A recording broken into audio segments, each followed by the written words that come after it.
nongju thani atiyada musin muba nongi mapaisingna mangduna leiri sayol amay hanjilakle nongna atat akham leitana asum suraga lerakli pa yamna kanna zamzam suba sunatte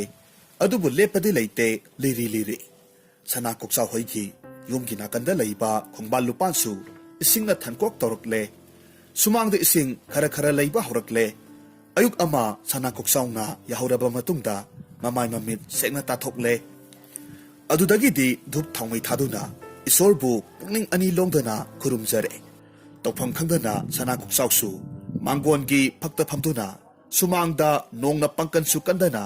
liri suribadu nungaina yenglaga lei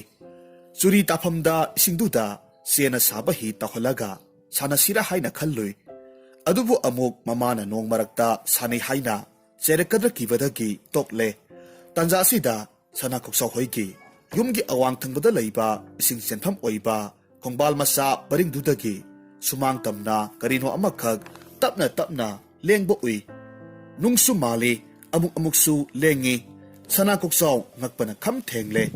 nungbu lengbra nungnabu chatnabra amot pamapai ama pulap ising isawduda tawkhalak liba zatla sana koksaw na lengliba posak atuda mamit kuptaba makai yengi tapli amuba matum tarap tawpa posaktu amuk chatpa haurakle sangsilaga yengluba matamdadi mamangda atenba sagal ani panba tungdasu makhong ani aduga mangak masa atenba ama panba jiba ama oiramle sana koksaw ngakpana kham thengkhre mahakna gyan hektar padagi asigumba nung matum manba jiba makhong makut tapna lebakta namlaga mangak thindoktuna chatpa jiba amukta uraktibani ngasi uribasina ahanbani sana koksaw na tapna sangsilaktuna tungdagi makhoigi sumang tamna lakiba jibadugi manangganda makhutna dhak thengloi jibadugi thindokhlamba mangak masadu phat chingchinki is sana koksaw khangprek khangi masidi kainomina sana koksaw na thenglubadagi lenglamba jibadusu makhong makhutu chat chingchinkhraga tumen lengdana leithokre matum taba akanba posak amagumle sana koksaw su masigi jibasibu kari jibano haiba khangningbana loire mahak manggonda ka khalakle adudagi sorbu mapukning ani longdana khurumjaba haurakle he sor ibungo aibu taibang panba asida lairiba jibasingi marol khanghanbiro ningsingba yai sana koksaw na isorbu nungtigi ayukta mapukning ani longdana puksel sengna khurumjabadagi isorna mangwanda bor pibiki madudi isorna pibiba borgi matung inna sana koksaw na sangsasida leiriba sa nga usekwaya til kangsingi marol khangba ngamni mana ninglakpagi matung inna magi masagi sa ongsu apambam ongda darkar leiba sakti ga konana onba ngamni sana koksaw na taibangpan asida leiriba kanagumba awa ana taraba jiba amabu isorna piba sakti adu sijinaduna irai laina mateng pangba ngamni karigumba mahakna isorna piba sakti dubu lana mahaki maranai kanagadabada sisinaruba thoklawadi sana koksaw gi makoktu hanagi maong tadana sawba pibamduda hanjilakadawribani aduga phok launa pokhairaga mahak khudakta mathwai thadawribani sana koksaw guru khudak kulaga makhut lonaduna isorbu khurumjaraklammi he isor ibungo na bibigani haiba sakti du nanaida pibiro khudak aduda isorna sana koksaw na haijaribadu tabiraduna sakti pibikre tanja asida sana koksaw na tarakki wakheda kanana hojik aingoda thenglaklambadubo sana koksaw na akoibaduda kanano wa nganglakliba sibu haiduna koyeng yengi kanasu leiba ude sana koksaw na jibaduki manakta sangsilluba matamdadi nasol pikna hairaklibadu tarammi lambi thatlaga aibu phabidawriba zatla sana koksaw na khangning ningsinglakle isorna pibiba sakti du mangonda leire mahak haraubana loire jibaduki manakta changsilaklaga tapna nangbirammi sana koksaw na hairammi marup nahakpu kanano kadaida chatpano namingna kari kaubage thengudu pungang ngaklammi magumba thengu nataba atopa jiba amana kauraktuna wari sabasi ngasina ahanbani kiduna singsiluba mangak samdu tinduraktuna sana koksawda yankhalaklammi tenguna khumlakhi aidi thengu haiba jibaduni sana koksawna hangi ꯀꯗꯥꯏꯗ ꯆꯠꯀꯗꯧꯔꯤꯕꯅꯣ ꯑꯗꯨꯛ ꯋꯥꯅ ꯅꯍꯥꯟ ꯃꯈꯩꯗꯤ ꯀꯗꯥꯏꯋꯥꯏꯗ ꯂꯩꯔꯨꯕ ꯊꯦꯡꯒꯨꯗꯨꯅ ꯈꯨꯝꯃꯤ ꯑꯩꯗꯤ ꯏꯁꯤꯡꯗꯁꯨ ꯀꯪꯐꯥꯜꯗꯁꯨ ꯑꯅꯤꯃꯛꯇ ꯂꯩꯕ ꯉꯝꯕ ꯖꯤꯕ ꯃꯈꯜ ꯑꯃꯅꯤ ꯏꯁꯤꯡꯗ ꯂꯩꯕ ꯖꯤꯕꯁꯤꯡꯗ ꯆꯥꯛꯇꯥꯗꯨꯅ ꯍꯤꯡꯉꯤ ꯃꯅꯥ ꯃꯁꯤꯡꯁꯨ ꯆꯥꯕ ꯍꯩ ꯅꯍꯥꯟ ꯃꯈꯩꯗꯤ ꯄꯥꯠꯇ ꯂꯩꯔꯨꯕꯗꯨꯗ ꯅꯣꯡ ꯇꯥꯔꯛꯄꯗꯒꯤ ꯏꯁꯤꯡ ꯆꯥꯎꯈꯠꯂꯛꯄꯗꯨꯅ ꯅꯈꯣꯏꯒꯤ ꯈꯣꯡꯕꯥꯜ ꯃꯔꯤꯟꯗ ꯂꯥꯛꯂꯒ ꯑꯇꯣꯞꯄ ꯑꯆꯧꯕ ꯄꯨꯈ꯭ꯔꯤ ꯈꯣꯡꯕꯥꯜꯗ ꯑꯃꯨꯛ ꯆꯠꯀꯦ ꯍꯥꯏꯅ ꯊꯣꯔꯛꯂꯝꯕꯅꯤ ꯉꯔꯥꯡꯁꯨ ꯅꯈꯣꯏꯒꯤ ꯈꯣꯡꯕꯥꯜ ꯃꯅꯨꯡꯗ ꯂꯦꯛꯏ ꯁꯅꯥꯀꯣꯛꯆꯥꯎꯅ ꯍꯥꯏꯔꯝꯃꯤ ꯐꯔꯦ ꯉꯁꯤꯗꯒꯤꯗꯤ ꯑꯩꯈꯣꯏꯅꯤ ꯃꯔꯨꯞ ꯁꯥꯟꯅꯔꯁꯤ ꯅꯪꯒꯤ ꯅꯌꯨꯝꯅ ꯀꯗꯥꯏꯗꯅꯣ ꯏꯃꯥ ꯏꯄꯥꯒꯤ ꯃꯤꯡꯅ ꯀꯔꯤ ꯀꯧꯏ ꯊꯦꯡꯒꯨꯗꯨ ꯅꯣꯛꯂꯒ ꯈꯨꯝꯃꯛꯈꯤ ꯑꯩꯍꯥꯛꯀꯤ ꯏꯃꯥꯅ ꯀꯅꯥꯅꯣ ꯏꯄꯥꯅ ꯀꯅꯥꯅꯣ ꯍꯥꯏꯕꯗꯤ ꯈꯪꯗꯦ ꯏꯃꯥ ꯏꯄꯥ ꯂꯩꯇꯕ ꯂꯝꯖꯥ ꯁꯔꯥ ꯍꯥꯏꯕꯗꯨꯗꯤ ꯅꯠꯇꯦ ꯑꯩꯍꯥꯛꯅ ꯒ꯭ꯌꯥꯟ ꯑꯍꯥꯟꯕ ꯇꯥꯔꯛꯄꯗ ꯁꯃꯨꯗ꯭ꯔ ꯃꯄꯥꯜꯒꯤ ꯀꯣꯡꯀꯨꯠ ꯑꯃꯒꯤ ꯂꯩꯉꯣꯏ ꯃꯅꯨꯡꯗ ꯃꯀꯨ ꯑꯃꯒꯤ ꯃꯅꯨꯡꯗ ꯑꯩꯍꯥꯛꯀꯤ ꯉꯛꯁꯦ ꯊꯤꯟꯗꯣꯔꯛꯂꯝꯃꯤ ꯑꯩꯇ ꯅꯠꯇꯅ ꯏꯆꯤꯜ ꯏꯅꯥꯎ ꯈꯔꯁꯨ ꯌꯥꯎꯏ ꯑꯣ ꯑꯗꯨꯗꯤ ꯅꯈꯣꯏ ꯏꯃꯥꯅ ꯃꯔꯨꯝ ꯀꯣꯛꯂꯝꯗꯥꯏꯗ ꯁꯣꯏꯗꯅ ꯁꯃꯨꯗ꯭ꯔꯗꯒꯤ ꯀꯥꯔꯛꯂꯝꯒꯅꯤ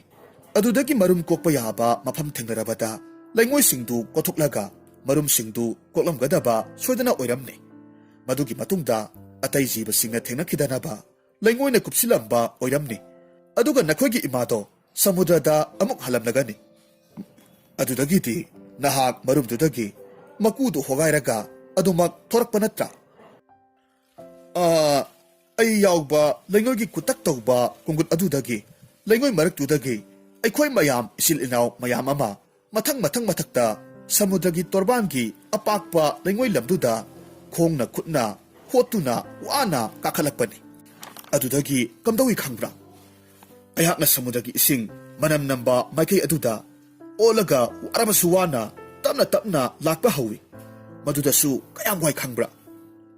ꯑꯩꯈꯣꯏꯒꯤ ꯏꯃꯥꯅ ꯁꯥꯅ ꯉꯥꯅ ꯁꯣꯛꯇꯅꯕ ꯍꯥꯏꯗꯨꯅ ꯂꯩꯉꯣꯏꯒꯤ ꯀꯣꯡꯀꯨꯠ ꯂꯩꯉꯣꯏꯅ ꯀꯨꯞꯁꯤꯟꯗꯨꯅ ꯃꯔꯨꯝ ꯑꯣꯏꯅ ꯊꯝꯕꯤꯔꯝꯂꯕꯁꯨ ꯃꯁꯥ ꯑꯣꯜꯂꯕ ꯃꯇꯨꯡꯗꯗꯤ ꯁꯃꯨꯗ꯭ꯔ ꯇꯝꯅ ꯂꯥꯛꯄ ꯃꯇꯝꯗꯗꯤ ꯁꯥ ꯉꯥ ꯎꯆꯦꯛ ꯋꯥꯌꯥ ꯀꯌꯥꯅ ꯑꯩꯈꯣꯏꯕꯨ ꯐꯥꯗꯨꯅ ꯆꯥꯊꯣꯛꯂꯤꯕꯅꯤ ꯑꯩꯒꯤ ꯏꯆꯤꯟ ꯏꯅꯥꯎ ꯈꯔꯗꯤ ꯑꯁꯨꯝꯅ ꯁꯃꯨꯗ꯭ꯔꯒꯤ ꯏꯁꯤꯡ ꯌꯧꯔꯝꯗꯥꯏ ꯃꯇꯝꯗ ꯂꯃꯈꯥꯡꯗ ꯄꯨꯟꯁꯤ ꯂꯣꯝꯈꯤ ꯑꯩꯍꯥꯛꯇꯤ ꯂꯥꯏꯕꯛ ꯐꯕꯗꯒꯤ ꯋꯥꯔꯕꯁꯨ ꯋꯥꯅ ꯑꯗꯨꯃꯛ ꯄꯣꯊꯥ ꯄꯣꯊꯥ ꯑꯃꯨꯛ ꯆꯠ ꯑꯃꯨꯛ ꯂꯦꯞ ꯇꯧꯔꯒ ꯑꯁꯨꯝ ꯁꯃꯨꯗ꯭ꯔ ꯌꯧꯕ ꯉꯝꯈꯤꯕꯅꯤ ꯁꯃꯨꯗ꯭ꯔꯗꯁꯨ ꯀꯝꯗꯧꯏ ꯈꯪꯕ꯭ꯔꯥ ꯑꯆꯧꯕ ꯉꯥꯁꯤꯡꯅ ꯑꯩꯈꯣꯏꯕꯨ ꯆꯥꯊꯣꯛꯀꯦ ꯇꯧꯔꯤꯕꯅꯤ ꯑꯗꯨꯗꯒꯤꯗꯤ ꯉꯥ ꯐꯥꯕ ꯀꯥꯡꯕꯨꯅꯁꯨ ꯐꯥꯒꯦ ꯇꯧꯏ ꯃꯗꯨ ꯃꯌꯥꯝꯗꯨꯗꯒꯤ ꯏꯁꯥ ꯉꯥꯛꯊꯣꯛꯆꯅꯕ ꯀꯣꯏꯆꯦꯟ ꯆꯦꯜꯂꯒ ꯏꯁꯥꯁꯤ ꯍꯤꯡꯖꯕ ꯉꯝꯂꯤꯕꯅꯤ ꯁꯃꯨꯗ꯭ꯔꯗ ꯐꯪꯕ ꯏꯆꯤꯟꯖꯥꯛ ꯉꯥ ꯃꯆꯥ ꯖꯤꯕ ꯃꯆꯥ ꯑꯇꯩ ꯑꯇꯩ ꯃꯅꯥ ꯃꯁꯤꯡꯅꯆꯤꯡꯕ ꯆꯥꯔꯒ ꯍꯤꯡꯂꯛꯂꯤꯕꯅꯤ ꯅꯣꯡꯃ ꯁꯃꯨꯗ꯭ꯔꯗ ꯇꯥꯕ ꯇꯨꯔꯦꯜ ꯃꯔꯤꯜ ꯑꯃꯗ ꯏꯔꯨꯞꯇꯨꯅ ꯑꯁꯨꯝ ꯂꯥꯛꯄꯗꯒꯤ ꯅꯣꯡ ꯆꯨꯔꯛꯄꯗꯨꯗ ꯏꯁꯤꯡ ꯃꯔꯤꯜ ꯑꯃꯗ ꯑꯃꯨꯛ ꯂꯥꯛꯄꯗ ꯅꯈꯣꯏꯒꯤ ꯁꯨꯃꯥꯡꯁꯤꯗ ꯌꯧꯔꯛꯂꯤꯕꯁꯤꯅꯤ ꯑꯩꯕꯨ ꯅꯨꯡꯁꯤꯕꯤꯌꯨ ꯃꯥꯒꯤ ꯋꯥꯔꯤꯗꯨ ꯇꯥꯕꯗ ꯁꯅꯥꯀꯣꯛꯆꯥꯎꯅ ꯊꯦꯡꯒꯨ ꯑꯗꯨꯕꯨ ꯈꯪꯅꯨꯡ ꯅꯨꯡꯁꯤꯔꯝꯃꯤ ꯑꯗꯨꯒ ꯈꯨꯝꯃꯤ ꯏꯍꯦ ꯀꯔꯤ ꯇꯧꯕꯒꯤ ꯑꯩꯅ ꯐꯥꯗꯧꯔꯤꯕꯅꯣ ꯐꯥꯔꯣꯏ ꯃꯔꯨꯞ ꯑꯩꯒꯤ ꯏꯃꯤꯡꯗꯤ ꯁꯅꯥꯀꯣꯛꯆꯥꯎ ꯀꯧꯏ ꯑꯩꯍꯥꯛꯇꯤ ꯏꯁꯨꯡ ꯏꯃꯥꯟꯅꯕ ꯖꯤꯕꯁꯤꯡꯕꯨ ꯌꯥꯝꯅ ꯅꯨꯡꯁꯤꯅ ꯂꯣꯏꯅꯕ ꯄꯥꯝꯖꯕ ꯃꯤꯁꯛ ꯑꯃꯅꯤ ꯉꯁꯤꯗꯒꯤ ꯑꯩꯈꯣꯏꯅꯤ ꯃꯔꯨꯞ ꯁꯥꯟꯅꯔꯁꯤ ꯑꯩꯅ ꯅꯪꯒꯤ ꯑꯋꯥ ꯅꯨꯡꯉꯥꯏ ꯈꯨꯗꯤꯡꯃꯛꯇ ꯃꯇꯦꯡ ꯄꯥꯡꯅꯤ ꯅꯍꯥꯛ ꯀꯔꯤꯃꯠꯇ ꯋꯥꯔꯨꯒꯅꯨ ꯄꯥꯈꯠꯂꯨꯔꯕ ꯊꯦꯡꯒꯨꯗꯨ ꯃꯉꯛꯁꯝ ꯈꯖꯤꯛꯇꯪ ꯆꯤꯡꯁꯤꯜꯂꯒ ꯅꯨꯡꯉꯥꯏꯕꯒꯤ ꯁꯣꯔ ꯃꯆꯥ ꯑꯃꯇꯪ ꯍꯣꯟꯗꯣꯛꯆꯩ ꯑꯁ ꯉꯁꯤ ꯂꯣꯏꯔꯝꯂꯤꯗ ꯍꯥꯏꯔꯤꯕ ꯅꯨꯃꯤꯠ ꯑꯁꯤꯗꯒꯤ ꯁꯅꯥꯀꯣꯛꯆꯥꯎꯒ ꯊꯦꯡꯒꯨꯗꯨꯒ ꯃꯔꯨꯞ ꯁꯥꯟꯅꯈ꯭ꯔꯦ ꯃꯈꯣꯏ ꯑꯅꯤ ꯑꯃꯒ ꯑꯋꯥ ꯑꯅꯥ ꯇꯥꯔꯛꯄꯗꯁꯨ ꯇꯦꯡꯕꯥꯡꯅꯁꯤ ꯍꯥꯏꯅ ꯍꯥꯏꯅꯔꯝꯃꯤ ꯂꯣꯏꯅꯅ ꯁꯅꯥꯀꯣꯛꯆꯥꯎꯅ ꯃꯇꯧ ꯀꯔꯝꯅ ꯃꯥꯅ ꯏꯁꯣꯔꯅ ꯄꯤꯕ ꯁꯛꯇꯤꯗꯨꯒꯤ ꯃꯇꯨꯡ ꯏꯟꯅ ꯑꯇꯩ ꯑꯇꯣꯞꯄ ꯖꯤꯕꯁꯤꯡꯒ ꯋꯥꯔꯤ ꯁꯥꯟꯅꯕ ꯉꯝꯂꯤꯕꯅꯣ ꯍꯥꯏꯕꯒꯤ ꯋꯥꯔꯤ ꯄꯨꯝꯅꯃꯛ ꯊꯦꯡꯒꯨꯗꯨꯗ ꯁꯨꯒꯥꯏꯅ ꯈꯪꯍꯜꯂꯝꯃꯤ ꯁꯅꯥꯀꯣꯛꯆꯥꯎꯁꯨ ꯃꯤꯑꯣꯏꯕ ꯅꯠꯇꯕ ꯑꯇꯣꯞꯄ ꯖꯤꯕ ꯑꯃꯒ ꯃꯔꯨꯞ ꯑꯣꯏꯕ ꯐꯪꯖꯕꯗꯨꯗ ꯍꯔꯥꯎꯕꯅ ꯂꯣꯏꯔꯦ ꯁꯅꯥꯀꯣꯛꯆꯥꯎꯅ ꯅꯍꯥꯛ ꯋꯥꯔꯝꯂꯒꯅꯤ ꯉꯁꯤꯗꯤ ꯈꯣꯡꯕꯥꯜ ꯃꯆꯥꯗꯨꯒꯤ ꯏꯁꯤꯡꯗꯨꯗ ꯅꯨꯡꯉꯥꯏꯅ ꯄꯣꯊꯥꯔꯣ ꯍꯥꯏꯕꯗꯒꯤ ꯊꯦꯡꯒꯨꯗꯨꯁꯨ ꯇꯞꯅ ꯇꯞꯅ ꯌꯦꯅꯈꯥꯒꯤ ꯈꯣꯡꯕꯥꯜꯗꯨꯗ ꯑꯃꯨꯛ ꯀꯨꯝꯊꯈ꯭ꯔꯦ ꯏꯁꯤꯡ ꯃꯅꯨꯡꯗ ꯐꯪꯕ ꯉꯥ ꯃꯆꯥ ꯊꯔꯣꯏ ꯃꯆꯥ ꯑꯃꯗꯤ ꯃꯅꯥ ꯃꯁꯤꯡ ꯈꯔ ꯆꯥꯔꯕ ꯃꯇꯨꯡꯗ ꯃꯍꯥꯛ ꯂꯩꯀꯨꯠ ꯑꯣꯏ ꯂꯩꯔꯥꯏꯑꯣꯏ ꯇꯧꯕ ꯃꯐꯝ ꯑꯃꯗ ꯃꯉꯛꯁꯝꯗꯨ ꯆꯤꯡꯁꯤꯜꯂꯒ ꯅꯨꯡꯉꯥꯏꯅ ꯃꯪꯗꯨꯅ ꯇꯨꯝꯊꯈ꯭ꯔꯦ ꯃꯊꯪꯒꯤ ꯅꯨꯃꯤꯠꯅꯤ ꯅꯣꯡ ꯉꯥꯜꯂꯦ nongsu hangkiduna numit na tarang-tarang sana masuda numpok thangba atiyada thorakle sana kuksawsu hek yahurakpaga mangonda thoktuna numit pu makutlonaduna hana khurumjai ayuk hek yahurakpaga thabuk atei tawtringai numit pu hana khurumjabagi hainabisi mamana piklingaidagi tambikhibadagi adumak sana kuksawsu hainakre mamana nong mahaiki ayuk nganta ngalingai numit na hek thorakpagi mangal asina ꯑꯩꯈꯣꯏꯒꯤ ꯍꯛꯆꯥꯡꯗ ꯌꯩꯍꯟꯕ ꯃꯇꯝꯗ ꯀꯥꯟꯅꯕ ꯌꯥꯝꯅ ꯄꯤ ꯑꯗꯨꯗꯒꯤꯗꯤ ꯃꯁꯤꯟ ꯃꯌꯥ ꯁꯦꯡꯗꯨꯅ ꯃꯃꯥꯏ ꯃꯃꯤꯠ ꯇꯥꯗꯨꯅ ꯅꯣꯡꯃꯒꯤ ꯑꯌꯨꯛꯀꯤ ꯃꯈꯣꯡ ꯃꯈꯨꯠ ꯍꯥꯝꯗꯣꯛꯇꯨꯅ ꯃꯁꯥ ꯁꯦꯡꯗꯣꯛꯅꯕꯒꯤꯗꯃꯛ ꯃꯅꯤꯡ ꯆꯪꯈ꯭ꯔꯦ ꯌꯦꯅꯈꯥꯒꯤ ꯈꯣꯡꯕꯥꯜ ꯑꯗꯨꯗ ꯅꯨꯃꯤꯠꯀꯤ ꯃꯉꯥꯜꯅ ꯇꯔꯪ ꯇꯔꯪ ꯍꯨꯟꯗꯣꯔꯛꯄ ꯃꯇꯝꯗ ꯂꯩꯔꯥꯏꯗ ꯑꯄꯤꯛꯄ ꯃꯀꯣꯛꯇꯨ ꯉꯥꯊꯗꯨꯅ ꯅꯨꯡꯉꯥꯏꯅ ꯇꯨꯝꯂꯤꯕ ꯊꯦꯡꯒꯨꯒꯤ ꯃꯃꯤꯠꯇ ꯏꯔꯪ ꯂꯪꯕ ꯅꯨꯃꯤꯠꯀꯤ ꯃꯉꯥꯜꯅ ꯍꯦꯛ ꯌꯩꯕꯗ ꯃꯍꯥꯛ ꯃꯃꯤꯠ ꯈꯪꯁꯤꯡ ꯁꯤꯡꯉꯤ ꯏꯁ ꯉꯁꯤꯗꯤ ꯅꯨꯡꯉꯥꯏꯅ ꯇꯨꯝꯂꯨꯔꯦꯗꯅ ꯉꯥꯏꯍꯥꯛ ꯂꯩꯔꯒ ꯁꯅꯥ ꯀꯣꯛꯆꯥꯎꯁꯨ ꯃꯥꯡꯒꯣꯟꯗ ꯊꯣꯔꯛꯂꯦ ꯉꯁꯥꯏ ꯃꯃꯥꯅ ꯙꯨꯞ ꯊꯥꯎꯃꯩ ꯊꯥꯔꯒ ꯊꯝꯂꯝꯕ ꯑꯌꯨꯛꯀꯤ ꯂꯥꯏ ꯈꯨꯔꯨꯝꯂꯝꯕ ꯃꯐꯝꯗꯨꯗ ꯃꯍꯥꯛꯁꯨ ꯑꯃꯨꯛ ꯍꯟꯅ ꯀꯨꯟꯊꯔꯝꯃꯤ ꯑꯗꯨꯒ ꯃꯈꯨꯠ ꯂꯣꯟꯅꯔꯒ ꯏꯁꯣꯔꯕꯨ ꯈꯨꯔꯨꯝꯖꯩ ꯁꯅꯥ ꯀꯣꯛꯆꯥꯎꯅ ꯈꯪꯅꯤꯡ ꯅꯤꯡꯁꯤꯡꯂꯛꯂꯝꯃꯤ ꯉꯔꯥꯡ ꯃꯍꯥꯛꯀ ꯃꯔꯨꯞ ꯁꯥꯟꯅꯈꯤꯕ ꯊꯦꯡꯒꯨꯗꯨ ꯃꯈꯣꯏꯒꯤ ꯑꯋꯥꯡꯒꯤ ꯌꯦꯅꯈꯥꯒꯤ ꯈꯣꯡꯕꯥꯜ ꯃꯆꯥ ꯑꯗꯨꯗ ꯁꯣꯏꯗꯅꯃꯛ ꯂꯩꯔꯝꯃꯤ ꯃꯥꯕꯨ ꯇꯨꯝꯕ ꯍꯧꯒꯠꯂꯝꯂꯗ꯭ꯔꯥ ꯀꯔꯤ ꯀꯔꯤꯕꯨ ꯆꯥꯔꯝꯒꯗꯕ ꯅꯨꯃꯤꯗꯥꯡ ꯑꯗꯨꯗ ꯁꯅꯥ ꯀꯣꯛꯆꯥꯎ ꯏꯁꯣꯔꯕꯨ ꯈꯨꯔꯨꯝꯖꯩ ꯏꯁꯣꯔ ꯏꯕꯨꯡꯉꯣ ꯅꯅꯥꯏꯗ ꯁꯛꯇꯤ ꯄꯤꯕꯤꯔꯣ ꯏꯁꯣꯔꯅ ꯁꯛꯇꯤ ꯄꯤꯈ꯭ꯔꯦ ꯑꯗꯨꯗꯒꯤꯗꯤ ꯁꯅꯥ ꯀꯣꯛꯆꯥꯎꯅ ꯌꯦꯅꯈꯥꯗ ꯊꯣꯔꯛꯂꯒ ꯀꯧꯔꯛꯈꯤ ꯍꯣ ꯃꯔꯨꯞ ꯊꯦꯡꯒꯨ ꯅꯪꯕꯨ ꯌꯥꯍꯧꯔꯕ꯭ꯔꯣ ꯊꯦꯡꯒꯨꯅ ꯈꯨꯝꯂꯛꯂꯝꯃꯤ ꯃꯔꯨꯞ ꯀꯔꯤ ꯇꯧꯔꯕꯒꯦ ꯑꯩ ꯁꯤꯗ ꯂꯩꯌꯦ ꯁꯅꯥ ꯀꯣꯛꯆꯥꯎꯅ ꯙꯥꯔꯤ ꯃꯄꯥꯟꯗ ꯐꯝꯂꯒ ꯀꯣꯌꯦꯡ ꯌꯦꯡꯂꯛꯄ ꯃꯇꯝꯗꯗꯤ ꯊꯦꯡꯒꯨꯗꯨꯅ ꯃꯉꯛꯇꯨ ꯈꯔ ꯈꯖꯤꯛꯇꯪ ꯊꯤꯟꯗꯣꯛꯂꯒ ꯃꯁꯥꯗꯨ ꯅꯨꯡꯁꯥ ꯌꯥꯏꯔꯒ ꯂꯩꯕ ꯎꯔꯛꯂꯝꯃꯤ ꯁꯅꯥ ꯀꯣꯛꯆꯥꯎꯅ ꯍꯥꯏꯔꯝꯃꯤ ꯏꯍꯦ ꯑꯩꯗꯤ ꯌꯥꯍꯧꯗ꯭ꯔꯤꯕꯣꯏ ꯅꯤꯡꯂꯨꯔꯦ ꯊꯦꯡꯒꯨꯅ ꯈꯨꯝꯃꯤ ꯀꯨꯏꯔꯦꯗ ꯃꯔꯨꯞ ꯅꯨꯡꯁꯥ ꯉꯥꯏꯍꯥꯛ ꯌꯥꯏꯒꯦ ꯍꯥꯏꯗꯨꯅ ꯌꯥꯏꯔꯝꯕꯅꯤ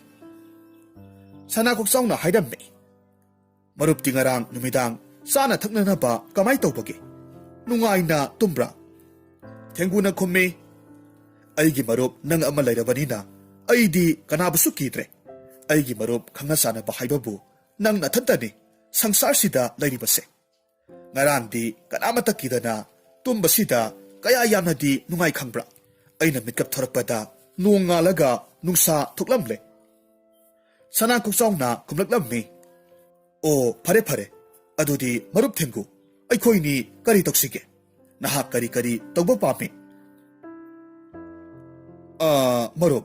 ꯅꯈꯣꯏ ꯁ꯭ꯋꯥꯏꯗ ꯄꯥꯠ ꯇꯨꯔꯦꯜꯅꯆꯤꯡꯕ ꯂꯩꯇ꯭ꯔꯣ ꯑꯩ ꯃꯗꯨꯗ ꯆꯠꯅꯤꯡꯉꯤ ꯂꯩ ꯅꯝꯕꯨꯜ ꯇꯨꯔꯦꯜ ꯏꯝꯐꯥꯜ ꯇꯨꯔꯦꯜ ꯏꯔꯤꯜ ꯇꯨꯔꯦꯜ ꯀꯣꯡꯕ ꯇꯨꯔꯦꯜꯅꯆꯤꯡꯕ ꯇꯨꯔꯦꯜ ꯌꯥꯝꯅ ꯆꯦꯜꯂꯤ ꯅꯝꯕꯨꯜ ꯇꯨꯔꯦꯜꯗꯤ ꯌꯥꯝꯅ ꯅꯛꯏ ꯃꯗꯨꯗ ꯑꯣꯏꯅ ꯆꯠꯁꯤꯔꯥ ꯃꯔꯨꯞ ꯆꯠꯁꯤ ꯑꯩ ꯇꯨꯔꯦꯜꯗ ꯌꯥꯝꯅ ꯀꯨꯝꯅꯤꯡꯉꯤ ꯍꯣꯏ ꯑꯗꯨꯗꯤ ꯑꯩ ꯍꯣꯔꯦꯟ ꯀꯧꯔꯛꯀꯦꯀꯣ ꯑꯗꯨꯒ ꯆꯠꯁꯤ ꯍꯧꯖꯤꯛꯀꯤꯗꯤ ꯉꯥꯏꯍꯥꯛ ꯄꯣꯊꯥꯈꯣ ꯁꯅꯥ ꯀꯣꯛꯆꯥꯎꯅ ꯋꯥꯈꯜ ꯇꯧꯔꯛꯏ ꯃꯥꯒ ꯃꯔꯨꯞ ꯊꯦꯡꯒꯨꯒꯗꯨ ꯃꯇꯧ ꯀꯔꯝꯅ ꯅꯝꯕꯨꯜ ꯇꯨꯔꯦꯜ ꯇꯥꯅ ꯆꯠꯀꯅꯤ ꯃꯃꯥꯗ ꯍꯥꯏꯔꯝꯒꯗ꯭ꯔꯥ ꯍꯥꯏꯔꯝꯂꯣꯏꯗ꯭ꯔꯥ ꯃꯃꯥꯅ ꯀꯔꯤ ꯍꯥꯏꯔꯛꯀꯅꯤ ꯃꯍꯥꯛ ꯂꯝꯍꯦꯟꯕ ꯑꯉꯥꯡ ꯇꯥꯒꯗ꯭ꯔꯥ ꯃꯥꯒꯤ ꯃꯔꯨꯞ ꯊꯦꯡꯒꯨꯕꯨꯁꯨ ꯌꯥꯝꯅ ꯆꯠꯍꯟꯅꯤꯡꯉꯤ ꯑꯔꯣꯏꯕꯗ ꯃꯍꯥꯛ ꯋꯥꯔꯦꯞ ꯑꯃꯈꯛ ꯂꯧꯔꯝꯃꯤ ꯃꯃꯥꯗ ꯀꯣꯟꯅ ꯏꯪꯅ ꯋꯥꯔꯤ ꯂꯤꯔꯒꯦ ꯈꯜꯂꯛꯈꯤ ꯑꯌꯨꯛꯀꯤ ꯆꯥꯛ ꯇꯣꯛꯂꯕ ꯃꯇꯨꯡꯗ ꯈꯥꯎ ꯃꯆꯥ ꯑꯃꯗ ꯃꯥꯒꯤ ꯃꯔꯨꯞ ꯊꯦꯡꯒꯨꯕꯨ ꯍꯥꯞꯂꯒ ꯃꯈꯣꯏꯅꯤ ꯅꯝꯕꯨꯜ ꯇꯨꯔꯦꯜ ꯇꯥꯅ ꯆꯠꯂꯒꯦ ꯈꯜꯂꯝꯃꯤ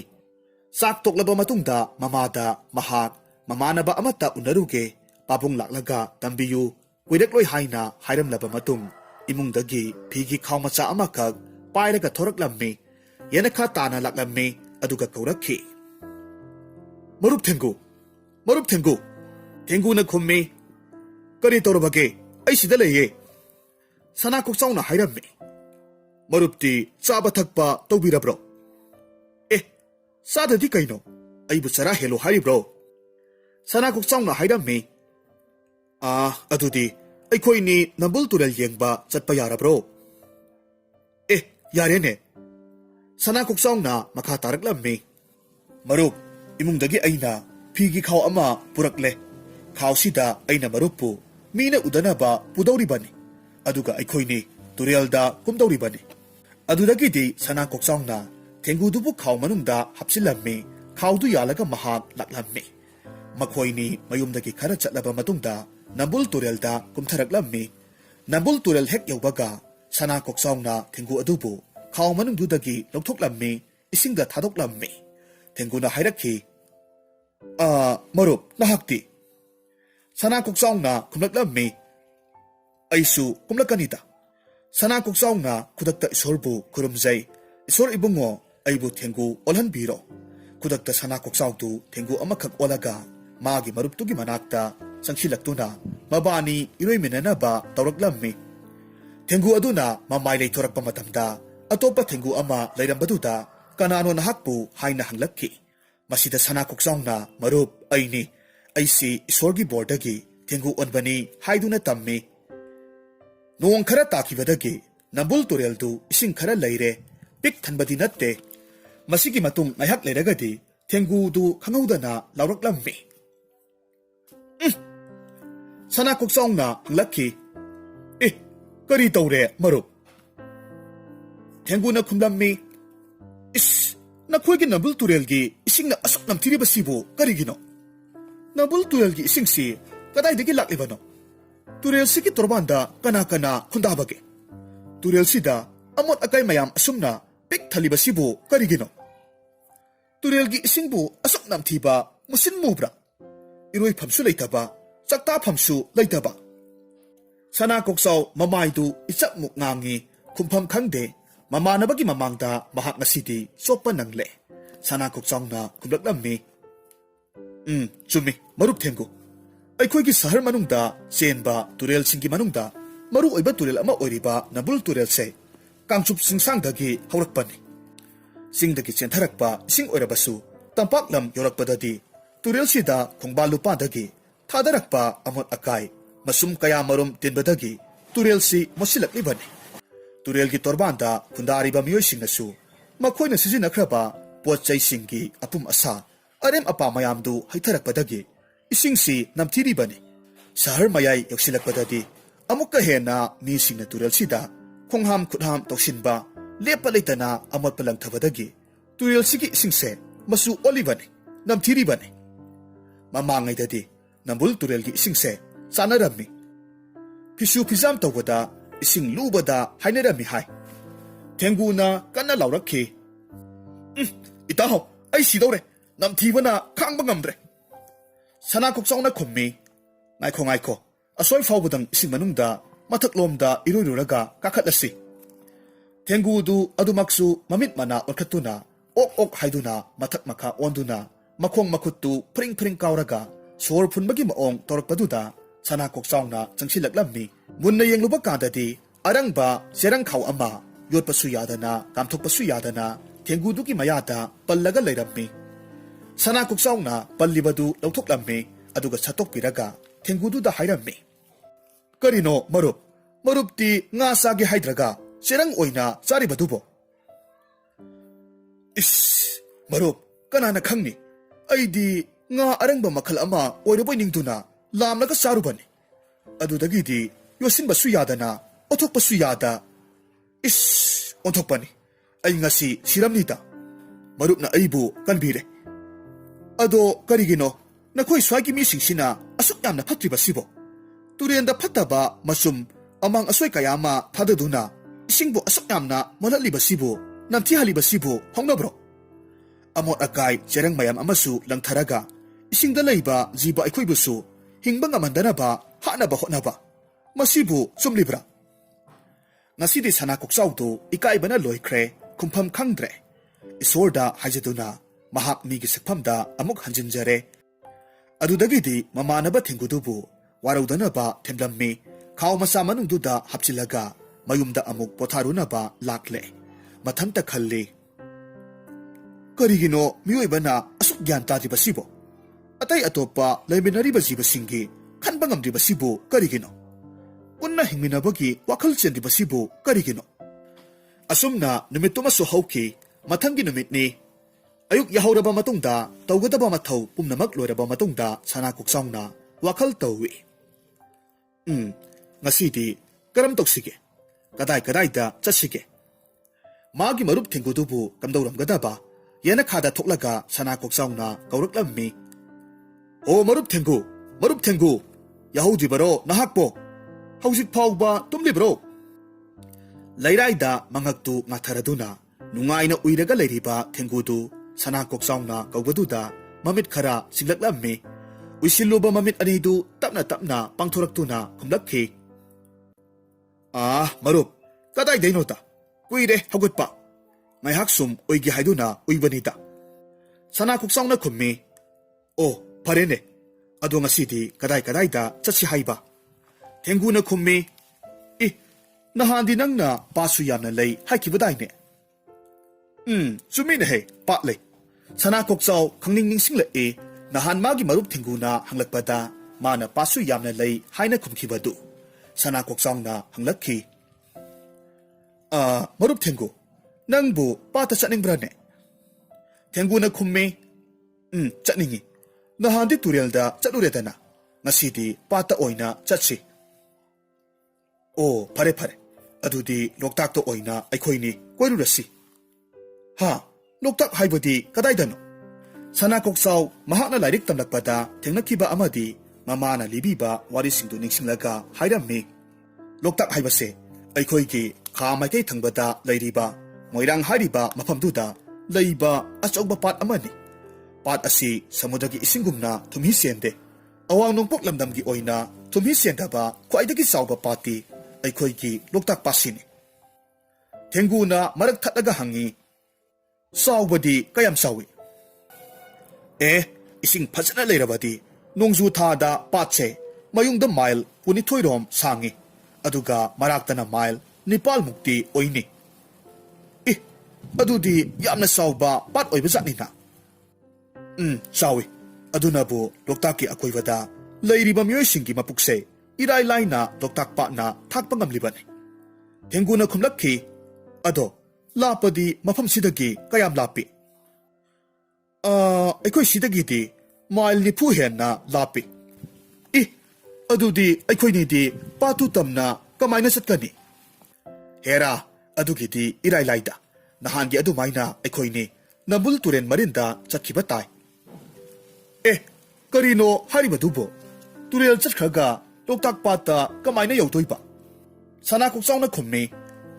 loktak pata taba turel singi manungda nambul turel se masisu amani